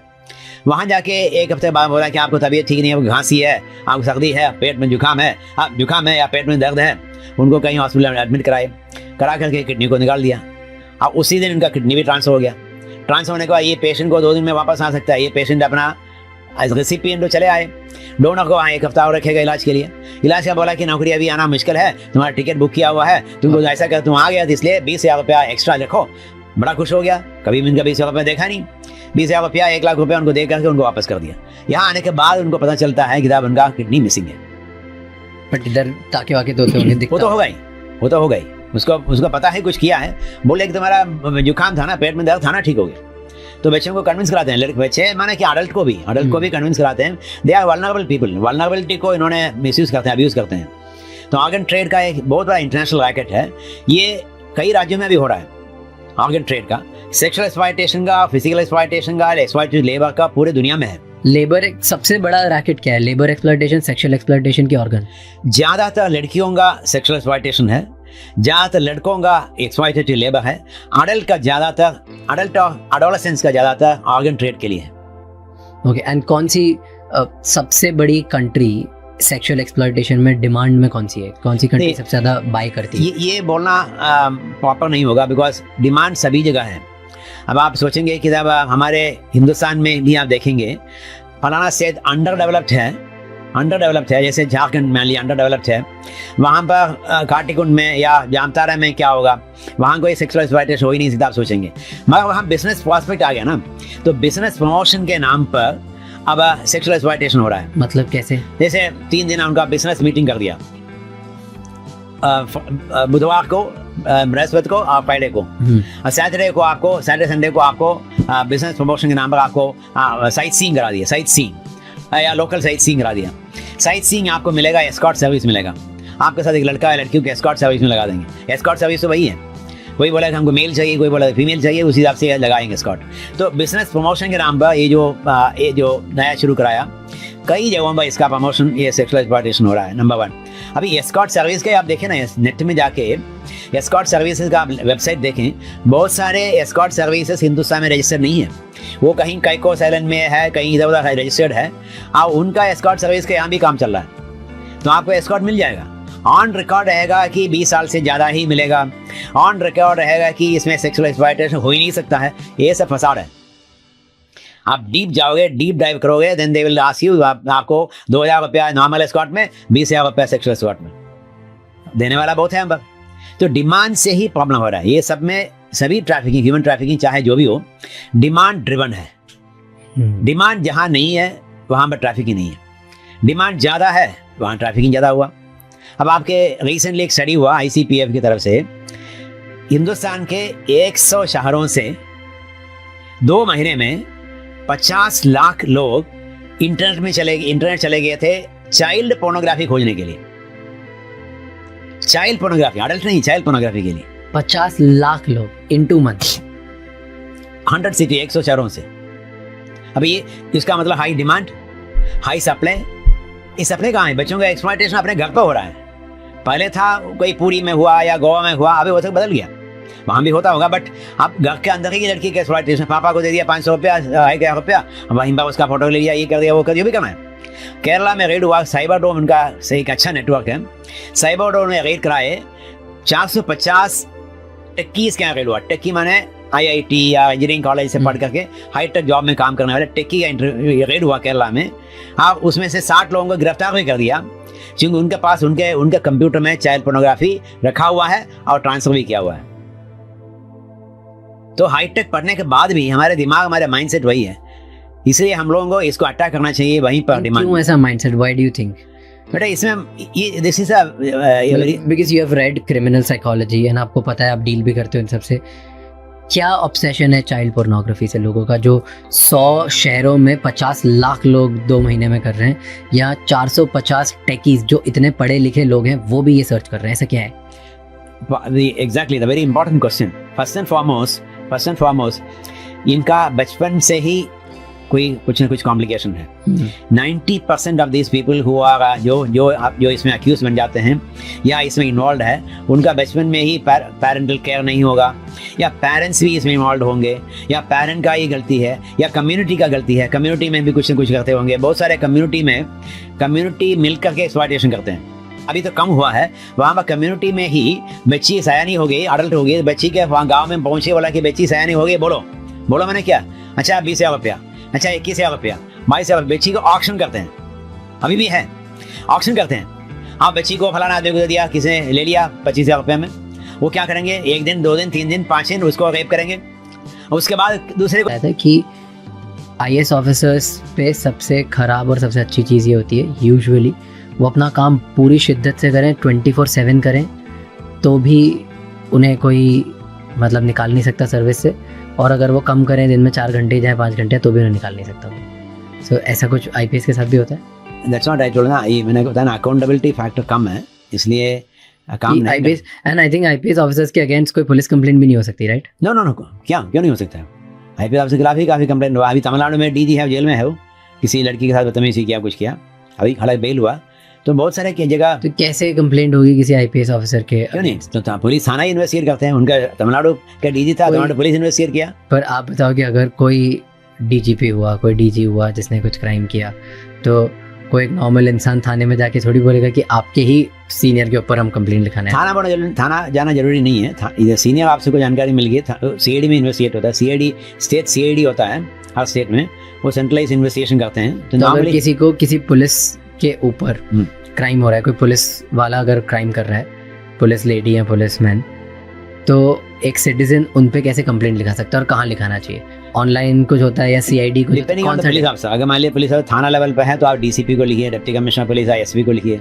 ISP के खिलाफ कंप्लेंट है तो आप DGP को लिखिए। तो लेवल बना हुआ ना, तो हायर लेवल पर अब अभी तो सब ईमेल में है ही। ईमेल में DGP भी अगर कंप्लेंट करनी हो तो आप स्टेट चीफ सेक्रेटरी को लिखिए। एंड एक्शन होता है, नहीं होता? आई थिंक इन्वेस्टिगेशन तो होता है, होगा ही, इन्वेस्टिगेशन जरूर होगा। कुछ होता है। Do you think it's easy? मैंने आपको बताया ना, ये तमिलनाडु में DG को अभी लोकल पुलिस ने ही जांच करा के, लोकल पुलिस ने, थाना ने इन्वेस्टिगेट करा के चार्जशीट लगाया, ट्रायल हो गया, कन्विक्ट हो गया। वो बहुत केसेस रखा, कई जगह इसमें मैं पेपर तो पुलिसमैन को अरेस्ट किया जा सकता है। हाँ, अगर अरेस्ट करने का सिचुएशन है, जरूरत है, तो अरेस्ट किया जाएगा, बेल नहीं होगा। मतलब police man is as equal as normal citizen. Difficult होगा क्योंकि लेकिन because of their natural position and power, पर law applies equally to them. कोई लॉ डिफरेंट नहीं, बिल्कुल नहीं। Perfect. Thank you sir, thank you so much. It was pleasure having you. काफ़ी मज़ा आया, बहुत सारी बातें हो गई, इतनी सारी मुझे ऐसा लगता है वहाँ से बात करती जाऊँगा मेरे पास बहुत सारी चीज़ें पर हम फिर ये नेक्स्ट पॉडकास्ट करेंगे और अगले पॉडकास्ट में और बातें करेंगे। पब्लिक सर्विस है ना, एक मेडिसिन मैंने देखा साईं बाबा से, पुट्टपर्थी में साईं बाबा थे, ये है कि लव ऑल सर्व ऑल। वो जिंदगी में वही प्रैक्टिस करते रहा, and even now I am practising that. Nice, great thing. Thank you, नमस्ते, थैंक यू सर, जय हिंद। थैंक यू सो मच ये एपिसोड एंड तक देखने के लिए। मुझे प्लीज़ कमेंट में फीडबैक दो कि कैसे हम इस एपिसोड को, इस पॉडकास्ट को और इस यूट्यूब चैनल को इम्प्रूव कर सकते हैं, क्योंकि आपका फीडबैक ही हमें बेहतर बनाएगा। मैं हर कमेंट पढ़ता हूँ एंड उससे ये सीखने की कोशिश करता हूँ कि अगले एपिसोड में हम क्या चीज़ और बेहतर कर सकें ताकि आपके लिए एक बेहतर एक्सपीरियंस बना सकें। I'll see you next time। ये एपिसोड एंड करने से पहले किसी एक इंसान के साथ ज़रूर शेयर करना। Become highly illegal. आज ये जो आपने ठीक बताया नहीं कि पुलिस को जानकारी नहीं है, गलत है। जानकारी नहीं होगा, जानकारी है, जानकारी जरूर है, जानकारी नहीं है तो पुलिस आपसे लायक नहीं हो। Okay, I have a question. एक रीसेंट केस हुआ था, मुझे उसके संबंध में मेरा बड़ा एक क्यूरियोसिटी थी क्योंकि मैंने किसी मूवी में सुना था ये dialogue, and this was against case against accident. Okay, अगर आप कार चला रहे हो एंड आप बाइक चला रहे हो, कार चला रहे हो, कुछ भी चला रहे हो, आपने हेलमेट पहना है या सीट बेल्ट पहना है, let's pick up car, let's make it easy. आप एक कार चला रहे हो, आपने सीट बेल्ट लगा रखा है, आप एक स्पीड लिमिट अगर 40 है या 50 है, 50 पे ही चला रहे हो और सही लेन पे जा रहे हो, एंड उसके बाद भी अगर आप एक्सीडेंट करते हो तो सामने वाला जो इंसान आता है उसे लग जाती है, do you think this person should be punished और no? See, law is very clear. हर क्राइम में एक इंटेंशन है, एक एक्शन है। रैश एंड नेग्लिजेंट एक्ट में ही एक क्राइम है जहां पर इंटेंशन नहीं पूछता है। क्या? इंटेंशन, तो किसी ने किसी का पॉकेट मारी किया, उसको इंटेंशन है कि पैसा लेना है, हाँ, तो एक्शन हुआ, पैसा लिया, इंटेंशन है कि पैसा लेना है। किसी ने किसी को मार दिया, मर्डर कर दिया, तो उसमें इंटेंशन इसको मारना है और एक्शन भी हुआ। तो ये एक्सीडेंट केस है, दैट्स ओनली केस हुआ है जहाँ पर इंटेंशन इज नॉट रेलेवेंट। आपने एक्शन कर, रैश एंड नेग्लिजेंट एक्ट, आप रैश थे, नेग्लिजेंट थे, तो भी आपका खिलाफ एक्शन पड़ेगा। तो नेग्लिजेंस प्रूव करने के लिए कोर्ट में ये बढ़ेगा, आपको 60 स्पीड में जाना था, आपने चला गया 70 स्पीड में। आपको दारू नहीं पीना चाहिए था, दारू पी के चले गए। आप 15 साल के बच्चे, आप चला नहीं सकते, आपने चला दिया। तो ये सब जो है नेग्लिजेंट एक्ट में आता है। तो अगर नेग्लिजेंट एक्ट था आपके पास, देन यू आर लायबल, और नेग्लिजेंट एक्ट आपके पास नहीं था, then you are not liable at all.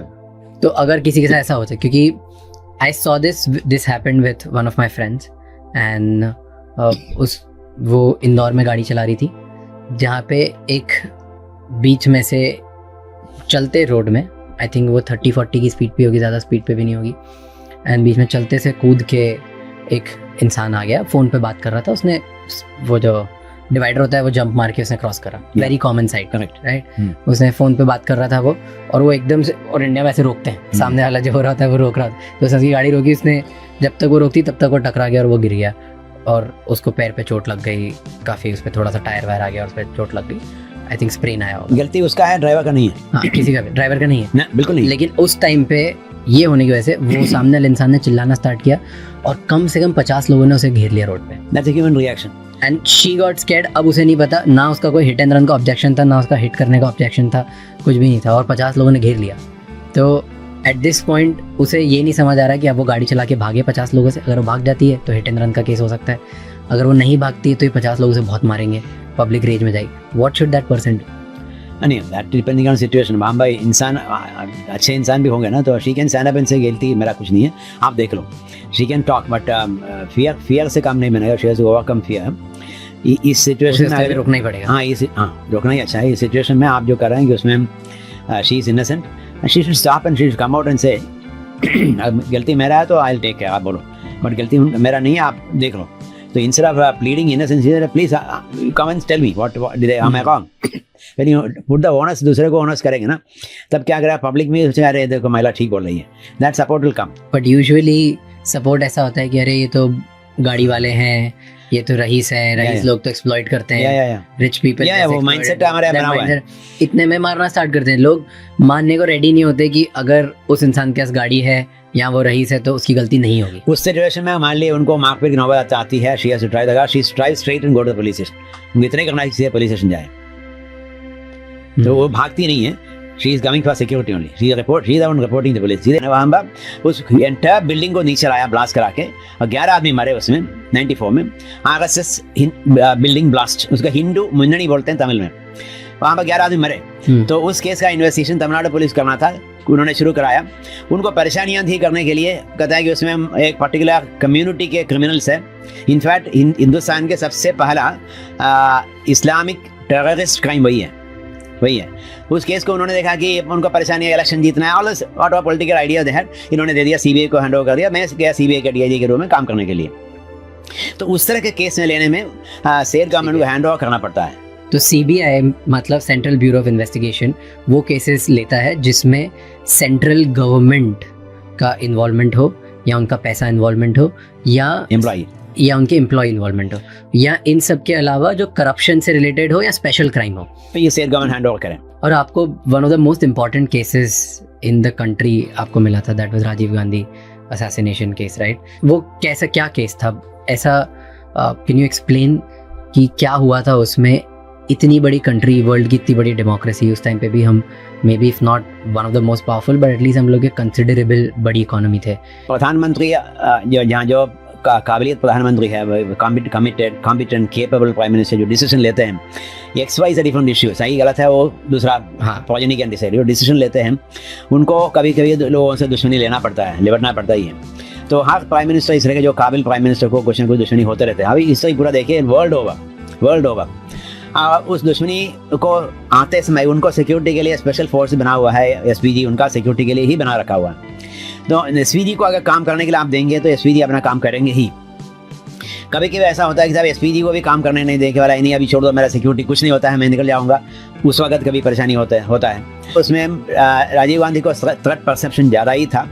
वो थ्रेट परसेप्शन इतना ज़्यादा था LTTE से, क्योंकि उन्होंने IPF को उन्होंने ही भेजा है, इंडियन पीस कीपिंग फोर्स को श्रीलंका उन्होंने ही भेजा है।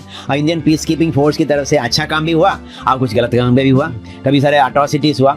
ये अट्रॉसिटीज़ के बारे में डॉक्यूमेंटेशन हुआ तो लोगों को सबको मालूम हो गया कि अट्रॉसिटीज़ किया, इसलिए उन्होंने फैसला किया कि ये अट्रॉसिटी वाला फोर्स यहाँ से हटाना है। तो उन्होंने उनका दुश्मन समझा राजीव गांधी को। तो एसेंशली वही बात है, उन्होंने ट्रेनिंग करा करके लोगों को भेज करके काफ़ी प्लानिंग कराई, 1 से 1.5 साल से हम काफ़ी काम कराते फाइनली उन्होंने सक्सीड भी कर दिया। तो नेचुरली हमारे सिस्टम का वीकनेस था, उन्होंने यूटिलाइज कराया। तो आप VIP है, आपका सिक्योरिटी करने के लिए अगर मान लिए 100 आदमी लगा हुआ है, ये 100 आदमी में हर आदमी हमेशा अलर्ट नहीं रहता है। उसको क्या करना है, उसको उसी मौका चाहिए। जो आप में से 10 आदमी अलर्ट नहीं होता है, वही मौका उसको चाहिए। आपका वीकनेस का मौका उठा लिया उसने। तो यही सिस्टम हुआ। हमारे सिस्टम में जो लूप होल है उसको उन्होंने फ़ायदा उठाए और अब हम पहुंच गए एक शिवरासन, एक पास्टर के रूम में बाइबल लेके, बाइबल रखा हुआ है, बाइबल के अंदर काट करके बाइबल के अंदर पिस्टल रखा हुआ है। तो ये बाइबल के अंदर पिस्टल लगा करके एक पास्टर पहुंच जाता है, तो बाइबल को क्यों नहीं चेक किया उस वक्त? बहुत सारे सवाल आपसे कर सकते हैं। ये धानु आ गई माला पहनाने के लिए, धानु माला लेके आई थी, धानु का बॉडी को फ्रेश नहीं किया, बॉडी को टच भी करते हैं, पता चलता है कि वहाँ पूरा बॉम्ब एक्सप्लोसिव लगा हुआ है। तो उस तरह का फ्रिस्किंग होना चाहिए तो नहीं हुआ। तो त्रुटियाँ बहुत हुई, गलतियाँ बहुत हुई, इसलिए उनका डेथ हो गया। तो पॉइंट है कि साहब इसमें कई लोगों को, कई प्राइम मिनिस्टर्स को, almost every prime minister except very few, उनको बहुत सीरियस खतरा है, अभी भी है, सीरियस थ्रेट परसेप्शन है हमारे प्रधानमंत्री। एंड उसको all of us have to be alert कि प्रधानमंत्री अपना है, पार्टी की जिसका भी हो, ये our prime minister. So it is हम लोगों का पब्लिक का रिस्पॉन्सिबिलिटी है कि उनका सिक्योरिटी रखें। अब हम लोग भी हमारे कंट्री में विलेज में प्रधानमंत्री आएंगे तो हम भी वॉच रखें, भाई कौन अच्छा आदमी है, कौन बुरा आदमी है, कौन गलत करता है, कौन नहीं करता है। इमीडिएटली पुलिस को पास ऑन करें। मैं पब्लिक से ही चाहूँगा कि बेचेंगे वो 30,000 रुपये में, फिर वो बेचेगा 40,000 रुपये में। तो इस तरह का हर बच्ची को, कई बच्चियों को इस तरह का एक्सप्लॉइटेशन होता है। ये कम्युनिटी सैंक्शनड है, तो उसको ब्लेम हमको होता है। हाँ, कहाँ पे सबसे ज्यादा होता है? राजस्थान में कई एक जगह है, मध्य प्रदेश में जगह है। क्या मध्य प्रदेश में कौन सी जगह? ट्राइबल एरिया में कई जगह था। I don't want to blame tribals also. ये तो ट्राइबल उनकी गलती नहीं। Where based on कुछ तो डेटा होगा, कौन कौन से शहर है, कौन कौन से गांव है, कौन सी जगह है जहाँ पे होता है। ये तो ऑन रिकॉर्ड है। बेल कम्युनिटी एक्सप्लॉइट करते हैं मध्य प्रदेश में, जम्बाड़ी कम्युनिटी एक्सप्लॉइट करते हैं, वो जहाँ है वहीं पर है इस प्रॉब्लम में। तो कम्युनिटी की गलती नहीं है, कम्युनिटी गलती नहीं है, उनके जो वल्नरेबिलिटी को ट्रैफिक के वहाँ बैठा हुआ है, ये बहुत क्लियर है उनको कि ऐसे बच्ची साइन नहीं हुआ तो होना ही है, तो ट्रैफिक का उसको इंसियर करके करा के चलाते हैं। तो इसमें डिमांड ड्रिवन और स्कोप एक्सप्लॉइटेशन ज़्यादा है, इसलिए इसका या तो फैमिली ओरिएंटेड प्रॉब्लम है या कम्युनिटी ओरिएंटेड प्रॉब्लम है। ये जो टेकी के बारे में कहेंगे तो कम्युनिटी ओरिएंटेड नहीं, फैमिली ओरिएंटेड ही प्रॉब्लम है, नंबर 1। नंबर 2, बच्चों को ट्रैप करते हैं एडोलेसेंट एज में। आप बच्चे पूछिए ना, हाँ 8th standard 9th standard 10th standard बच्चे को, आजकल आप सब तो कंप्यूटर में ही काम करते हैं, सेलफोन से पढ़ाई होता है। सेलफोन में जितना सेलफोन का यूज़ जितना होता है उतना अब्यूसिव होता है। ट्रैफिक का बैठा रहता हूँ मैं, ट्रैफिक का सेलफोन के अंदर आ गया अभी। वो क्या करते हैं, अभी सेलफोन में बहुत सारे बच्चों का एक एग्जाम्पल बता रहा हूँ आपको, रीसेंट एग्जाम्पल। उनको सेलफोन में पिक्चर आता है, कोई अचानक पिक्चर आया, देखा, क्लिक किया, ताजमहल का पिक्चर आया, बहुत अच्छा लगा, फिर क्लिक किया, रेड फोर्ट का पिक्चर आ गया, फिर क्लिक किया, विवेकानंद का कन्याकुमारी का आया पिक्चर, फिर क्लिक किया, आसाम के कोई जगह पिक्चर आया, कांचरंगा फॉरेस्ट का आ गया। करते 4, 5, 6 क्लिक करेंगे, देन ये फोटो आती है अश्लील फोटो। उसने क्या किया, डिलीट कर दिया। मगर ये बच्ची ने क्या किया या लड़का ने क्या किया, 4-5 बार क्लिक किया ना, वो क्लिक में ही रजिस्टर हो गया। उसका प्रोग्रामिंग ऐसा है, उसका 4, 5, 6 क्लिक होगा तो कंप्यूटर में रजिस्टर हो गया। अब फिर क्या, प्रोग्रामिंग के मुताबिक 3 मिनट में या 3 घंटे में या 3 हफ्ता में, 3 वीक, महीने में फिर वही फोटो आ जाएगा। अगले बार आएंगे तो ताजमहल नहीं होगा, उसके बदले में जम्मू कश्मीर का डालने होगा। हाँ। या बच्चों को एंट्रैप करता है, इसको बोलते हैं ग्रूमिंग। तो ट्रैफिक का बच्चों को ग्रूमिंग करते हैं, एंट्रैप करके ग्रूमिंग करते हैं। ये बच्चे उसी में वो चाल में फंस जाते हैं।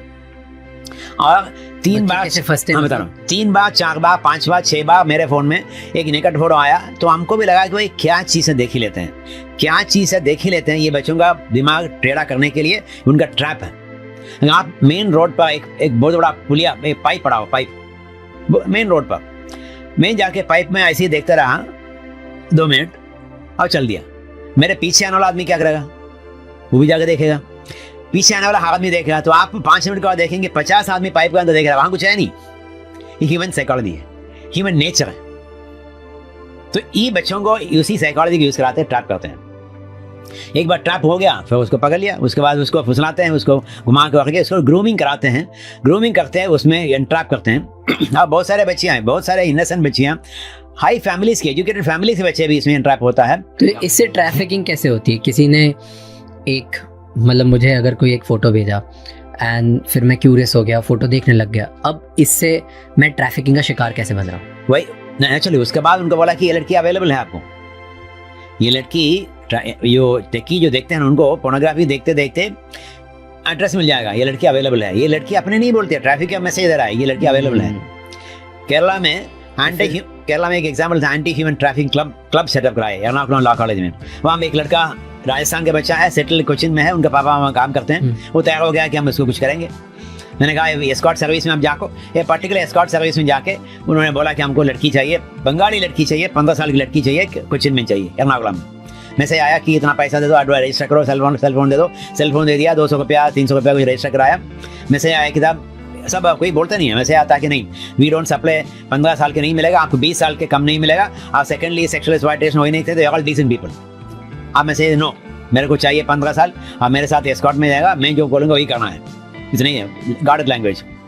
फिर आपको एक फ़ोन आएगा, फ़ोन में आपको SMS आएगा कि साहब आपको डिमांड है but we don't supply women, we supply only man. आप बोले नहीं हमको वुमन ही चाहिए, ये लड़का ने किया। फिर मैसेज आया कि साहब हम 15 साल के नहीं देते, 19 साल के देते, बोलो हमको 15 साल के ही चाहिए।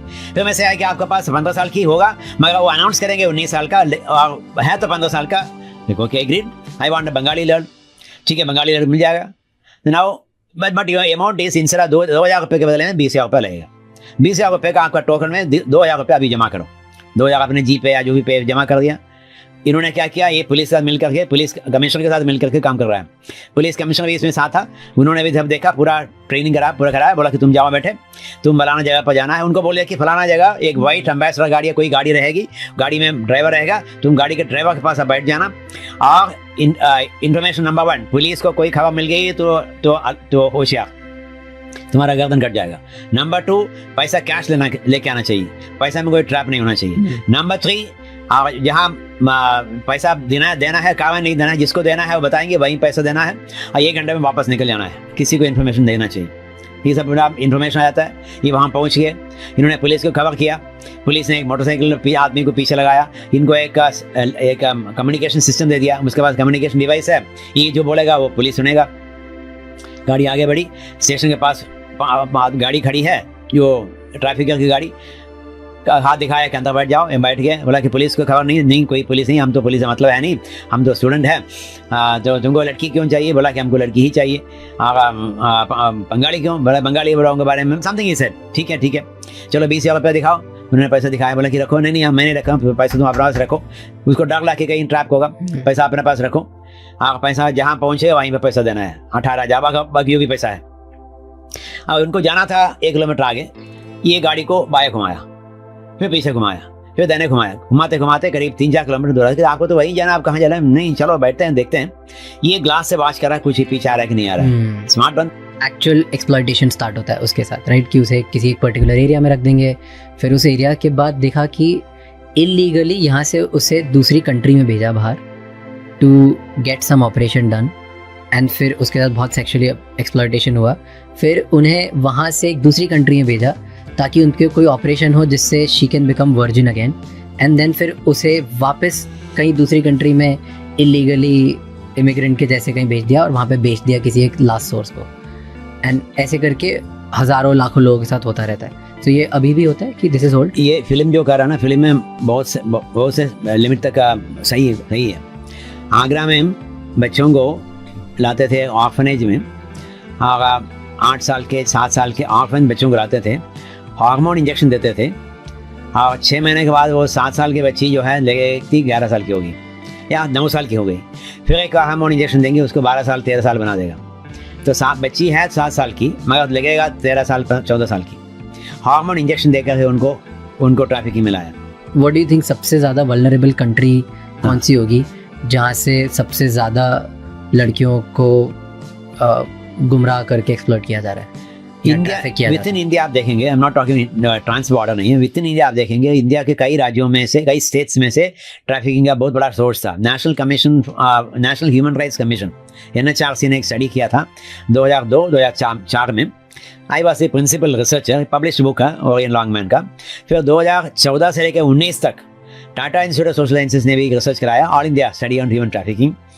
उसमें देखा गया कि साहब इंडिया के कई स्टेट्स जो है अभी भी हाई लेवल ऑफ सोर्स है। देखिए Andhra Pradesh, Telangana, West Bengal, Assam, Jharkhand, Orissa, Bihar, high level of source, high Rajasthan, ये हाई सोर्स एरिया है, हाई डिमांड एरिया, जहाँ पर बिजनेस प्रॉस्पेक्ट ज़्यादा है, टूरिस्ट प्रॉस्पेक्ट ज़्यादा है, वहाँ पर हाई डिमांड है। जैसे एरियाज इन इंडिया, हाँ, उड़ीसा में टूरिज्म प्रॉस्पेक्ट ज़्यादा है, केरला में टूरिज्म प्रॉस्पेक्ट ज़्यादा है, तमिलनाडु में टूरिज्म प्रॉस्पेक्ट ज़्यादा है, गोवा में टूरिज्म प्रॉस्पेक्ट ज़्यादा है, महाराष्ट्र में है, राजस्थान में है, दिल्ली है। तो जहाँ पर tourism prospect and business prospect ज़्यादा है, तो बिजनेस प्रमोशन और टूरिज्म प्रमोशन के नाम पर गलत काम करते हैं। बट टेल मी कि अगर आप बोल रहे हो इतना ईजी है कि इंटरनेट पे कोई भी एस्कॉर्ट सर्विस वगैरह बुक कर सकता है और ये सब बहुत नॉर्मल हो चुका है, तो फिर पुलिस क्यों नहीं पकड़ सकती direct? Very good question, excellent question. बहुत अच्छा काम हुआ पुलिस की तरफ से, मगर ये इतने पैमाने पर है कि अब ज़्यादा लेवल पर है तो पुलिस एक पॉइंट तक जाते हैं इन्वेस्टिगेट करने के लिए, उसके बाद पुलिस के नज़र में आता भी नहीं है, या आते तो अब जाते भी नहीं है। क्यों? वेरी मेनी रीजन, इसमें पैसा बहुत है, एक नेक्सस है ना, हर आदमी का नेक्सस में है, तो वो पैसा खिला देते हैं, या तो नेक्सस है या पैसा कमाते हैं, खिलाते हैं।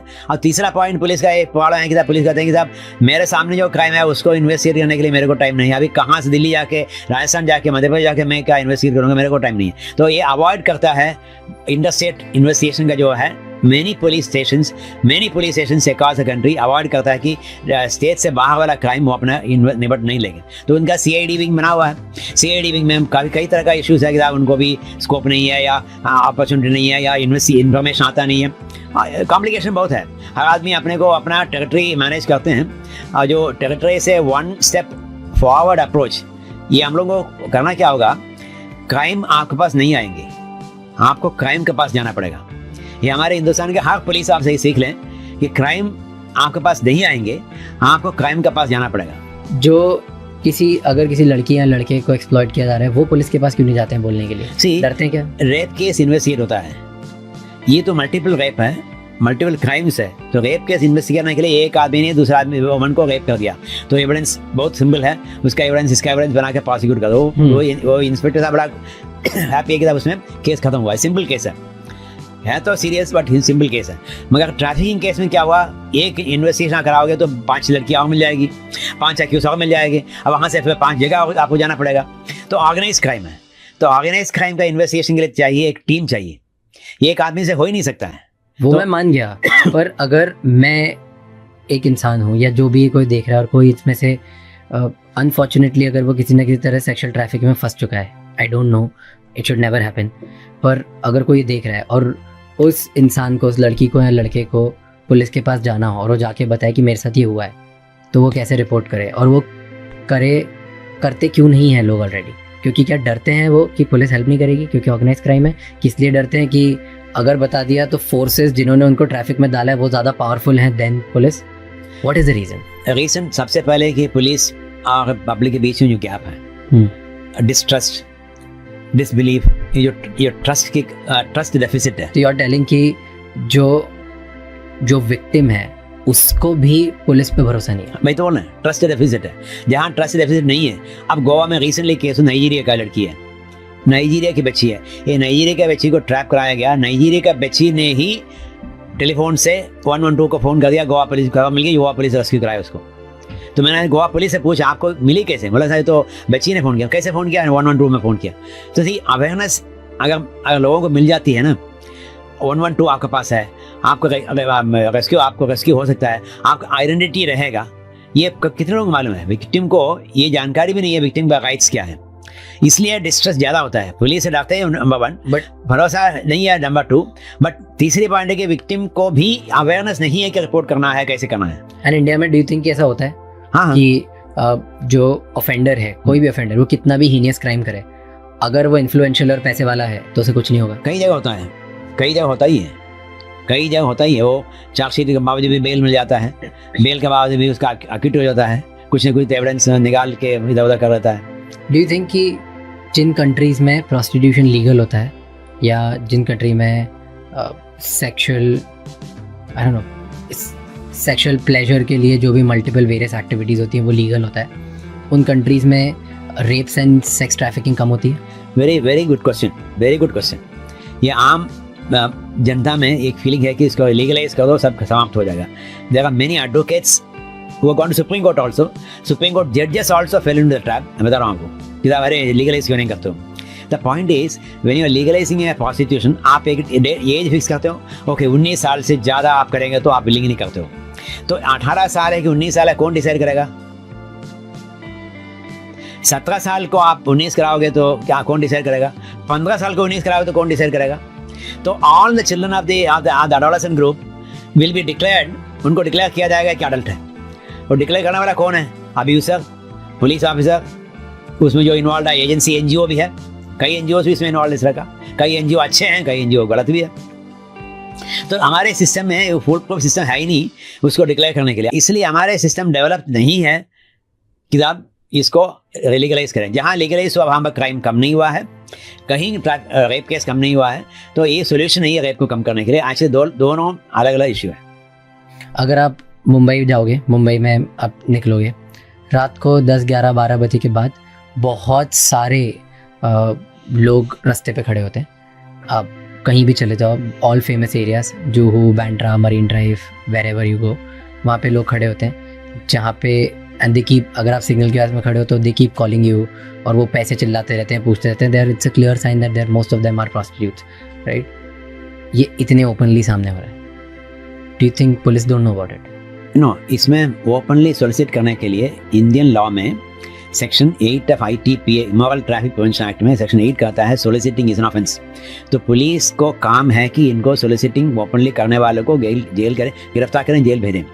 मगर एक कॉशन उसमें है, मैंने आपको डाल लिया सोलिसिटिंग के लिए, मैं पीछे खड़ा हूँ, आपको बोला कि आपको ये करना है, तो इन्वेस्टिगेट करना चाहिए पुलिस को। आप उस व्यक्ति को, महिला को पकड़ करके ले आना है, उनको इंटरव्यू करना है कि आपने मन से आए हो, कि कौन डाला है, कैसे है। इंटरव्यू के बाद अगर पता चल दी कि महिला अपने मन से नहीं करना चाहती है, किसी ने डाल के रखा है, उसका ऑफेंडर बनाइए, इसको विक्टिम बनाइए। वो ट्रैफिकिंग है। बड़ी कितने सारे खड़े ही रहते हैं रोज। गलत है, पुलिस का काम है। लॉ तो बहुत क्लियर है, ये सब ओपन सोलिसिटिंग हो ही नहीं सकता है। ओपन होता है, मैं ये बोल रहा हूँ। Well, that's a point. इसको सीनियर पुलिस ऑफिसर का, ये सुनते होंगे, सीनियर पुलिस ऑफिसर की रिस्पॉन्सिबिलिटी, चाहे जो भी पुलिस कमिश्नर हो, चाहे जॉइंट पुलिस। मेरा ऑब्जेक्टिव किसी को अटैक करना नहीं है, मैं तो क्वेश्चन पूछ रहा हूँ आपसे कि ये अगर ओपन होता है तो आई एम श्योर सबको पता होगा कहीं ना कहीं कुछ इन्वॉल्वमेंट होगा, और क्या इन्वॉल्वमेंट है, what is that process. Because अगर ये लीगल है तो then let's not have a conversation. This is not legal, ये सोलिसिटिंग करना इलीगल है। आपको रोक करके आपको टोल सोलिसिट है पुलिस स्टेशन। तो तो कोई भी इंसान से कभी भी अगर unknowingly, without intention and negligence नहीं हो, उसमें अगर एक्सीडेंट हो जाता है, जो भी लोग सुन रहे हैं, they should directly go to police station and be like कि सर ये हुआ है, इधर इधर हुआ है और ऐसे हुआ है। उनके स्टेटमेंट में पुलिस केस भी करेंगे। उन्होंने पुलिस कराया कि आदमी मेरे सामने कूद गया, तो उनके स्टेटमेंट में भी केस होगा, तो वो विक्टिम बनेगा, वो वादी बनेगी, अक्यूज दूसरा आदमी बनेगा। तो पुलिस का ये ड्यूटी है कि इन्वेस्टिगेट करना है। Okay, I have a question. International police का आपस में लिंकेज होना चाहिए ताकि वर्ल्ड के केसेस वो आपस में मिलके सॉल्व करें, राइट? एंड ये सब आपस में कनेक्शन होना चाहिए, जो यूजुअली नहीं होता है। एक कंट्री की दूसरी कंट्री पुलिस मोस्ट केस में हेल्प नहीं करती, right? Tell me one example कि जैसे विजय माल्या केस है, नीरव मोदी केस है, ये इंडिया में इनके ऊपर क्लियर है कि कुछ ना कुछ चार्जेस लगे हुए हैं या क्रिमिनल चार्जेस लगे हुए हैं, राइट? लेकिन ये दूसरी कंट्री में चले गए, यूके में। तो ऐसा क्यों हो रहा है कि वहाँ की पुलिस या वहाँ की गवर्नमेंट इंडिया के साथ कोऑपरेट नहीं कर रही और उनको इधर भेज नहीं रही? सबसे पहले इंटरनेशनल कोऑपरेशन में दो चीज़ जरूरी है। नंबर 1, जो क्राइम यहाँ बोलते हैं वो क्राइम वहाँ भी होना चाहिए, इसको बोलते हैं ड्यूअल क्रिमिनलिटी। यहाँ जो क्राइम है वहाँ भी क्राइम होना चाहिए। अगर यहाँ पर ट्रैफिकिंग क्राइम है, अगर नेदरलैंड में ट्रैफिकिंग क्राइम नहीं है, तो आप जितना भी बोले कि हमारे क्राइम नहीं है। ओके, तो अगर वहाँ का सिटीजन है तो उसको कुछ नहीं करेंगे। इंडिया के सिटीजन भी वहाँ बैठेगा तो भी नहीं करेंगे, वहाँ इंप्लीमेंट नहीं करेगा वो। तो ड्यूअल क्रिमिनलिटी होना चाहिए। नंबर 2, हम लोगों को कोई कंट्री के साथ जो है पुलिस से पुलिस एग्रीमेंट होना चाहिए, कोई एक्सट्राडिशन ट्रीटी होगा, पुलिस नहीं, government to government extradition treaty होगा, या कोई MOU होगा, अंडरस्टैंडिंग होगा, बायलैटरल ट्रीटी होगा। तो इस तरह का ट्रीटी कुछ होना चाहिए। तो ये जब तक ये दोनों में एक चीज़ नहीं है तो हम लोगों को ये इस काम में करने में परेशानी होगा। और तीसरा पॉइंट एक था, ये हम हिंदुस्तान से बाहर निकल गए तो हमारा कानून यहीं पर है, हिंदुस्तान के टेरिटरी के अंदर है। Indian Penal Code, Criminal Procedure Code सब इसी में ही है। हिंदुस्तान से बाहर गया तो वहाँ का अपना लॉ लागू नहीं है, एक्सेप्ट इंडियन टेरिटरी में, इंडियन एम्बेसी के अंदर। न्यूयॉर्क में इंडियन एम्बेसी में क्राइम हुआ तो यहाँ आईपीसी में होता है क्राइम, वहाँ भी होगा यहाँ भी होगा, कर सकता है। मगर वहाँ का पुलिस जो काम करेगा तब उनका कानून के मुताबिक, उनके लॉ के मुताबिक ऑफेंस बनेगा तब। ओके, तो अगर इंडिया में कोई क्राइम करता है और वो उस कंट्री के अकॉर्डिंग क्राइम नहीं है तो कुछ नहीं होगा। ओके, टेल मी एज एक सीबीआई ऑफिसर की या सीबीआई डीआईजी के क्या पर्क्स होते हैं? सैलरी कितनी होती है एक सीबीआई ऑफिसर की? अभी तो सैलरी काफ़ी रिवाइज हुआ है। हम बोलते हैं डीआईजी लेवल ऑफिसर को कम से कम 2 लाख सैलरी मिलेगा पर मंथ। एंड पर्क्स क्या होते हैं? पर्क्स में गवर्नमेंट गाड़ी देती है और पेट्रोल देती है, और उसके बाद ड्राइवर देते हैं, ड्राइवर शायद 2 होता है। फिर हेल्पर करके सिक्योरिटी में एक आदमी मिल जाती है, सिक्योरिटी। और कई लोगों में कई जगह हेल्पर भी मिलता है, असिस्टेंट कुक करने के लिए। घर वही घर मिल जाती है, गवर्नमेंट क्वार्टर्स मिल जाती है। छोटा अमाउंट देना पड़ता है, 1 लाख रुपया या 2 लाख रुपए का नॉर्मल रेंट होता है आउटसाइड, तो 12,000 रुपया 13,000 रुपया देना पड़ता है पर मंथ। पर्क्स बहुत है, कंफर्ट भी बहुत है। और क्या कुछ पावर्स होते हैं जो पावर्स में इंडिविजुअल लेवल? हाँ, उनको रैंक में अपना डिस्पोजल का, कंट्रोल का, एडमिनिस्ट्रेटिव पावर रैंक में अलग अलग होता है। जैसे एक थोड़े दिन पहले हम पॉडकास्ट ही बना रहे थे और उन्होंने मुझे बताया था, आईएएस ऑफिसर थे, उन्होंने मुझे बताया ना क्रिमिनल तो स्मार्ट होता ही है थोड़ा, कि एक मोटरसाइकिल पीछे आ रहा है, तुमने साला पुलिस को खबर किया नहीं, हम तो कोई पुलिस को नहीं खबर किया, नहीं ये मोटरसाइकिल पीछे आ रहा है। फिर मोटरसाइकिल को वॉच किया, क्लोज किया, देखिए अरे मोटरसाइकिल वाला देखो यूनिफॉर्म, उसका जूता जो है ब्राउन जूता है और मोजा जो है खाकी है, तो ये 100% पुलिस वाला है, तुम पुलिस का स्पाई है, तुम मेरे को ट्रैप करने आया क्या? तुमको मार देंगे, तुम्हारा एड्रेस मेरे पास है, हम छोड़ेंगे तुमको नहीं। अब मैं गाड़ी अभी रोक रहा हूँ, उतर जाओ साले, करके उनको गाड़ी रोक दिया, उनको निकाल दिया। अब मोटरसाइकिल क्या किया, देखा कि उसको छोड़ दिया, मोटरसाइकिल मजा का मोटरसाइकिल पीछे बैठ गया। फिर उसका फोन आया, मैंने देखा कि तुम मोटरसाइकिल के पीछे बैठ गया, तो सही में पुलिस का आदमी है, तुम्हारा जिंदगी बर्बाद कर देंगे। उसने बोला कि आपने तो वहाँ ड्रॉप कर दिया, कोई पुलिस वाला जा रहा था, पता नहीं कौन जा रहा था, पुलिस वाला है, वो मेरे को पकड़ लिया, अब हमको जेल ले जा रहा है, वो अपना डिफेंड कर दिया। मगर पुलिस सतर्क था, पुलिस ने उसको पकड़ा, गाड़ी को रेड कराए, 13 आदमी को गिरफ्तार कराए, 5-6 लड़कियों को भी रेस्क्यू कराए, जिससे बंगाली लड़की भी थे। ये बड़ा ऑपरेशन केरला में चला। तो मैं इसलिए ये कहानी सुना रहे थे कि इंफॉर्मेशन कैसे चलता है और कैसे गार्डेड रहता है, कैसे कोडेड रहता है। और ऑफिशियली बोलेंगे कि साहब हम 20 से कम हम वाले किसी को नहीं देंगे और लड़की नहीं मिलेगा, सेक्सुअल एक्सप्लॉयटेशन हो ही नहीं सकता है, बट दिस इज ट्रैफिकिंग। इसका कितना पहलू है, और कई बच्चियां इसमें ट्रैप हो जाते हैं एवरी डे। बट एक चीज बताओ, इंडिया में प्रोस्टिट्यूशन इलीगल है कि लीगल है? प्रोस्टिट्यूशन पर से इलीगल। मैं प्रोस्टिट्यूशन पर से मैंने प्रोस्टिट्यूशन बाय इटसेल्फ, मैं 30 इयर्स का महिला हूँ, 30 year old woman. I in my house, I invite you and have sex with you and take money from you and you go away. That is not illegal in India today. That is illegal? That is not illegal. That is not illegal. Not illegal. तो अगर कोई इंसान है, वो लड़का या लड़की, वो अपनी विल से किसी के साथ सेक्स करता है और उस बात में पैसे ले लेता है, तो that is legal. Illegal. That is not illegal. That is legal. That is legal, right? That is not illegal. I wouldn't say legal, but it is not illegal. Illegal. Okay, it's grey line. मतलब वो legal भी नहीं है, illegal भी नहीं है, वो there's no law. Law में है prostitution per se is not illegal. I would go by that language. तो मैं इसको legalize नहीं करना चाहता हूँ, because for me legalize करने से वो फिर everything illegal है, इसलिए it's not illegal. Not illegal. Okay. तो but somebody makes money out of that.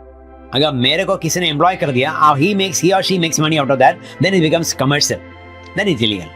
Commercial हो जाता है, मेरे को एक्सप्लॉइट करा के, मेरे को सेक्सुअल एक्सप्लॉइटेशन में या लेबर एक्सप्लॉइटेशन ला करके किसी ने पैसा कमा लिया, कोई भी पैसा, ल्यूर से, लालच से, प्रलोभन से, धमकी से मेरे को पैसा मेरे से ले लेता है या कस्टमर से ले लेता है, वही वो that becomes that activity illegal. अगर थर्ड पार्टी इन्वॉल्व है तो इट्स इलीगल, अगर कोई कमर्शियल बेनिफिट इन्वॉल्व है थर्ड पार्टी का तो इट्स इलीगल, नहीं तो इट्स नॉट इलीगल। जो आपने बोला इलीगल है, अगर कोई बीच में इंसान इन्वॉल्व होता है जो कमर्शियल बेनिफिट बना रहा है इससे, जो एजेंसीज चला रहा है, जो ब्रोकर है, जो पिम्प पहले बोलते हैं, whatever the words are there, right, अगर वो है तो वो क्रिमिनल हुआ इसमें, क्योंकि अगर ये इलीगल है कि जो सेक्सुअल ट्रैफिकिंग प्रोवाइड कर रहा है या कर रही है, जो प्रोस्टिट्यूट है, वो इलीगल हुआ, वो क्रिमिनल हुआ, कि जो एक्चुअली पे कर रहा है फॉर दिस, कि वो हुआ, कि तीनों के तीनों क्रिमिनल हुआ। एग्जैक्टली वही मैं बता रहे थे, सोर्स एरिया में भी हर व्यक्ति को ट्रैफिक नहीं हो सकता, तो उसको आइडेंटिफाई करने वाला, सबसे पहला आइडेंटिफाई करने वाला, उसका उसको खरीदने वाला, उसका उसको बेचने वाला, उसके बाद उसको ट्रांसपोर्ट करने वाला, उसको कहीं रखा है हार्बर करने वाला, उसको फाइनेंस करने वाला, उसको उसके साथ जो कॉन्स्पिरेटर है, जो षड्यंत्र करने वाला, सब कोई, उसके बाद उसको एक्सप्लॉइट करने वाला, एक्सप्लॉइटेशन में पैसा बनाने वाला, हर आदमी इससे लिंक्ड है। It's a massive racket. And then and customer वो भी, absolutely. So everybody from the source identity, जिस आदमी ने आइडेंटिफाई किया कि इस घर में माँ बाप की लड़ाई चलती तो ये बच्ची वल्नरेबल है, इधर पकड़ सकते हैं हम, वो भी क्रिमिनल है। वहां से लेके जो एंड में इतने रैकेट के बाद पहुंच के कस्टमर के पास जा रहा है, वो भी क्रिमिनल है। सब एंड टू एंड क्रिमिनल्स है। ये इंडिया का। ओके, डू यू, कितना बड़ा रैकेट होगा ये इंडिया में?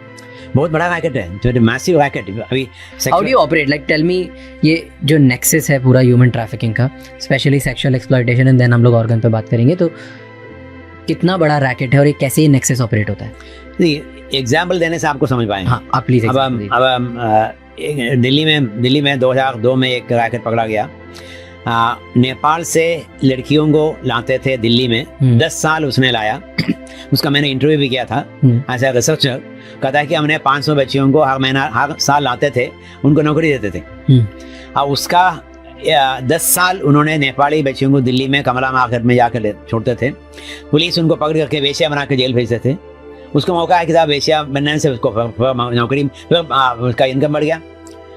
पुलिस जाके उनको पकड़ लिया, पकड़ करके उनको वेश्या बना करके चार्जशीट करते थे। कोर्ट उसको कन्विक्ट भी करते थे। अब ये सिस्टम बंद हो गया। अंडर द लॉ वेश्या मतलब प्रोस्टिट्यूट। ओके, तो पुलिस पकड़ती थी इनको। क्यों? मैं तो बोला अंडर द लॉ में सेक्शन 8 ITP हुआ था, उसका अभी भी है। उसके मुताबिक ओपन प्रोस्टिट्यूशन करेंगे, ओपनली आप सोलिसिट करेंगे, आप ऑफेंडर बन जाता है। इस लड़की जो नेपाल के बच्ची को ट्रैफिक ला के रखते थे, उसको ओपन सोलिसिटिंग करने के नाम पर पुलिस पकड़ते थे, प्रोस्टिट्यूट बना करके प्रोसिक्यूट करते थे, कोर्ट उसको कन्विक्ट भी करते थे और उसको सजा देते थे, और ट्रैफिक है उसको वापस ले भी जाते थे पैसा दे करके। तो फिर एक्सप्लॉयटेशन होगा। तो ये नेपाल का आदमी क्या कर रहा था, उसको कई लोगों को दिल्ली में आ रहे थे, उसके ही स्टेटमेंट के मुताबिक 500 बच्चियों को हर महीना हर साल लाते थे, और 10 साल में कम से कम 5000 से ज़्यादा लोगों को उसने ट्रैफिकिंग कराया। उसका इन्वेस्टिगेशन में ये निकला कि उसको साउथ एक्सटेंशन में 2 मकान है, नेपालगंज में 1 होटल है। इतना पैसा उसने कमाया 10 साल में। हमको लगता है हिंदुस्तान के कई राज्यों में ये रैकेट बहुत बड़े पैमाने पर चल रहा है। अभी बहुत राज्यों में, बहुत स्टेट्स में पुलिस और गवर्नमेंट की तरफ से अच्छा काम हुआ भी है, बहुत अच्छा इम्पैक्ट भी हुआ है, मगर इश्यू बहुत सीरियस अभी भी, चाहे सेक्सुअल एक्सप्लॉयटेशन में हो, चाहे एक्सप्लॉयटेटिव लेबर के लिए हो, चाहे ऑर्गन ट्रेड में हो, चाहे और भी कई तरह के एक्सप्लॉयटेशन में हो। मैंने एक मूवी देखी थी, लव सोनिया, आपने देखी मूवी? जी।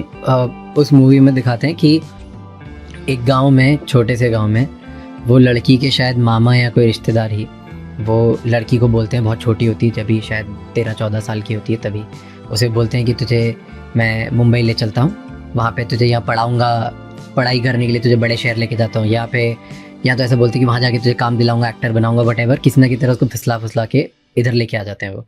एंड फिर मुंबई आके उसे बेच देते हैं। एंड फिर मुंबई में बेचने के बाद एक्चुअल एक्सप्लॉयटेशन स्टार्ट होता है उसके साथ, राइट, कि उसे किसी एक पर्टिकुलर एरिया में रख देंगे। फिर उस एरिया के बाद देखा कि इलीगली यहाँ से उसे दूसरी कंट्री में भेजा बाहर, to get some operation done. And फिर उसके साथ बहुत सेक्सुअली एक्सप्लॉयटेशन हुआ। फिर उन्हें वहाँ से एक दूसरी कंट्री में भेजा ताकि उनके कोई ऑपरेशन हो जिससे